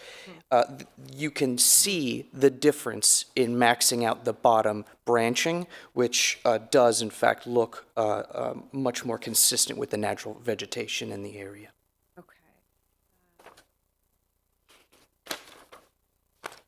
So just to give it a little bit more. To give it a more proper tapered look, Okay, yes, okay. yes. So I do have a couple more questions for you. I just want to better understand a little bit of how the site was selected and what was explored, what was exhausted. I did read the staff report, of course, and I understand 7 sites were explored. Were there any other exploration of even co-locating with other existing antennas? But I also understand that 3 companies, 3 cell tower companies could join on this single tower. I want to make sure that's correct in my understanding. So I know I just gave you like 3 questions. That's so, okay. I'll No, let it's you- understandable. I'll let you go. Very thoughtful questions. So this entire area, and let me take a step back. I am representing Telespan as their agent today. I'm also a community member of the Loomis-Penryn area. I live on the Horseshoe Bar side of the Loomis-Penryn area. I've lived here since 2014. We travel across this area of Sierra College very regularly with my family, my wife and kids. So this area as a whole has a very large gap in both coverage and capacity for all 3 major carriers, Verizon, AT&T, and T-Mobile. The area was identified as being such, and at that point, Telespan conducted a large alternative site analysis in the area. And what we noticed is that this 5-acre parcel has unique benefits. It straddles both sides of Sierra College. So it not only is at a higher topographical area, but it has the ability to stealth most of this tree within an existing grove of trees, while also looking down both east and west of this area. So not only will that fill a massive coverage gap in capacity east down in the valley where existing homes and residential units are, but on the west side, particularly the new Brickford subdivision, this is going to strategically provide reliable service on that side as well. So this is going to allow a 4-sector site, or 360 degrees of antennas, that's going to be able to fill all of that coverage. Verizon Wireless is the anchor tenant, meaning they've already executed a tower license agreement with Telespan, and we have a lot of confidence that this will also then be leased with T-Mobile and AT&T. Usually what happens is once a competitor's on air, they find out and they very quickly want to have parity. And so this was designed to be a 3-carrier site, and it is the business model of Telespan Communications to build co-locatable towers. Okay. So that's how we narrowed down the candidates. When we look at the area, there is, even though it's rural residential, to the east of this location, it's older homes. I think those homes started being built in the 90s, right around 92, 91, maybe earlier. And it wouldn't be suitable to place a tower in that area, nor would I suspect that we'd have any public support for that area. The parcels are rural residential, but they're not as large as, say, a 5-acre parcel. But it would defeat the purpose of providing coverage in both sides of the area.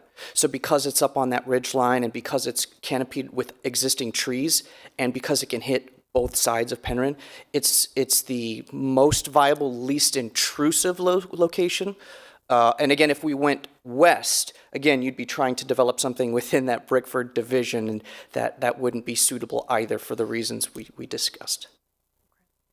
Well, thank you. Please hang around, because I may Yes. have some additional questions. And so I'm going to open it up to public comment. Great. And so anyone in the audience? I don't see any. So I'm going to go ahead and open it up to the Zoom. Anyone that wishes to comment on the West Penryn cell tower, please raise your hand. I see no hands raised. Okay. Okay. I am going to ask you one more question, if I may. And it might be,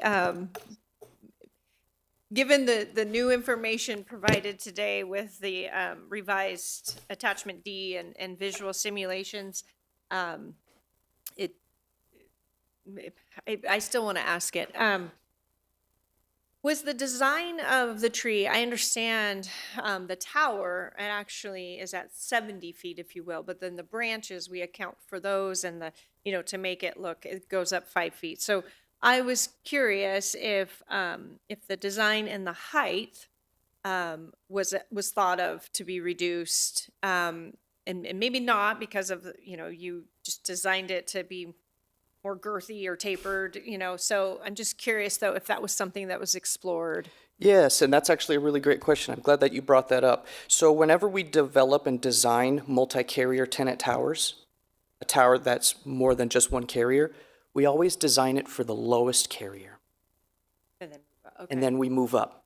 And there has to be a certain amount of space in between each carrier's antennas to prevent any sort of frequency disturbance. Since light travels out, the next antennas have to be up because as the light travels out, they can't interfere with each other. Okay. So when we're designing sites, we always use the lowest available height that works for the lowest carrier, and then we work our way up. Okay, and what do you know off the top of your head what that lowest height is? I believe it's 45 feet is the Okay. middle antennas of that third carrier. Okay, so then I get it. Yeah. Okay, okay.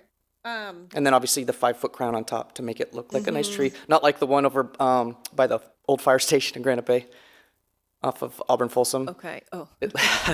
They basically put like a 2-foot little, I don't know, it looks like a Dr. Seuss tree. So this one is much more realistic than that. Okay. Yeah. I'll let you comment on that. Okay, and then, I think that's all I have for right now. Great. Well, thank you so much for yeah, your time. Thank you. Okay, anything more from staff before I take action? Not at this time. Okay, great. So I'm not sure if I closed public comment, so I'm going to go ahead and close public comment. And I am going to take action on the West Penryn Wireless Cellular Mono Broadleaf Tower minor use permit, PLN 26-00073. And before I go into my decision, I do want to state that that I wanted to acknowledge that this permit was for a minor use permit and not an administrative review permit, where it was understood that there was the possibility for visual impacts. And so that's why we're here today with a minor use permit. However, to address and assist with those visual impacts, a fake tree has been designed to really try to complement the existing trees that it is nearby. But also, I want to acknowledge the revised attachment D, or the photo simulations, which I would like to ensure that this gets put in the record, that this attachment is what is part of my approval for today, and I'll get to that in a second. I also want to acknowledge and recognize that this tower and its design height does allow for 3 carriers, which in some ways may reduce the number of towers that may have to be constructed to accommodate the different areas that maybe don't have coverage, or gaps in coverage, if you will. I also want to acknowledge that it appears that there was an exhaustive search of alternative sites, 7 sites explored, and as outlined in the staff report. And thank you for that added discussion today.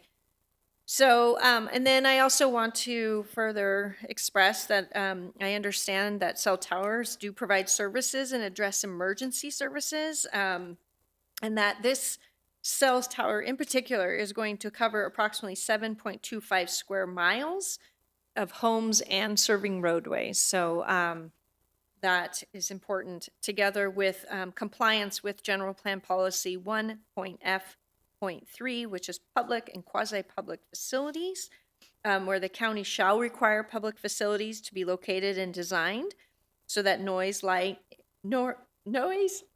odors, and appearance do not adversely affect nearby land uses. And again, I think with the fake tree tower and its modified design, it is still in compliance with that general plan policy. And of course, this is always the hard part. Where wireless facilities go through county's land use process, it is restricted by federal law.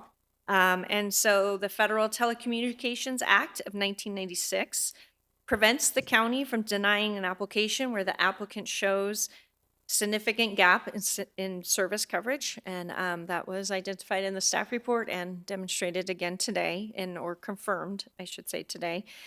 And that the manner in which the applicant proposes to fill the gap is the least intrusive means possible. And so, again, I do appreciate taking another stab at the design of the tree and addressing the public comments that you did receive. I do really appreciate that. And as long as the tree is designed and maintained, I do feel that that I can make my decision. And my decision is to determine that the project is categorically exempt from environmental review in accordance with Section 15303 of the California Environmental Quality Act guidelines and Placer County Code Sections 18.36.050, Class 3 of the Placer County Environmental Review Ordinance. And also, I'm going to approve the minor use permit to allow for the construction of a new wireless telecommunication facility consisting of a 75-foot tall mono broadleaf tower and accompanying equipment and site access in accordance with Placer County Code Section 17.58.120 minor use permit, subject to the recommended conditions of approval and findings contained in the staff report, and also in accordance with Attachment D, or the new photo sims that were submitted at today's hearing of April 16th, 2026. So because we did receive public comments on this, there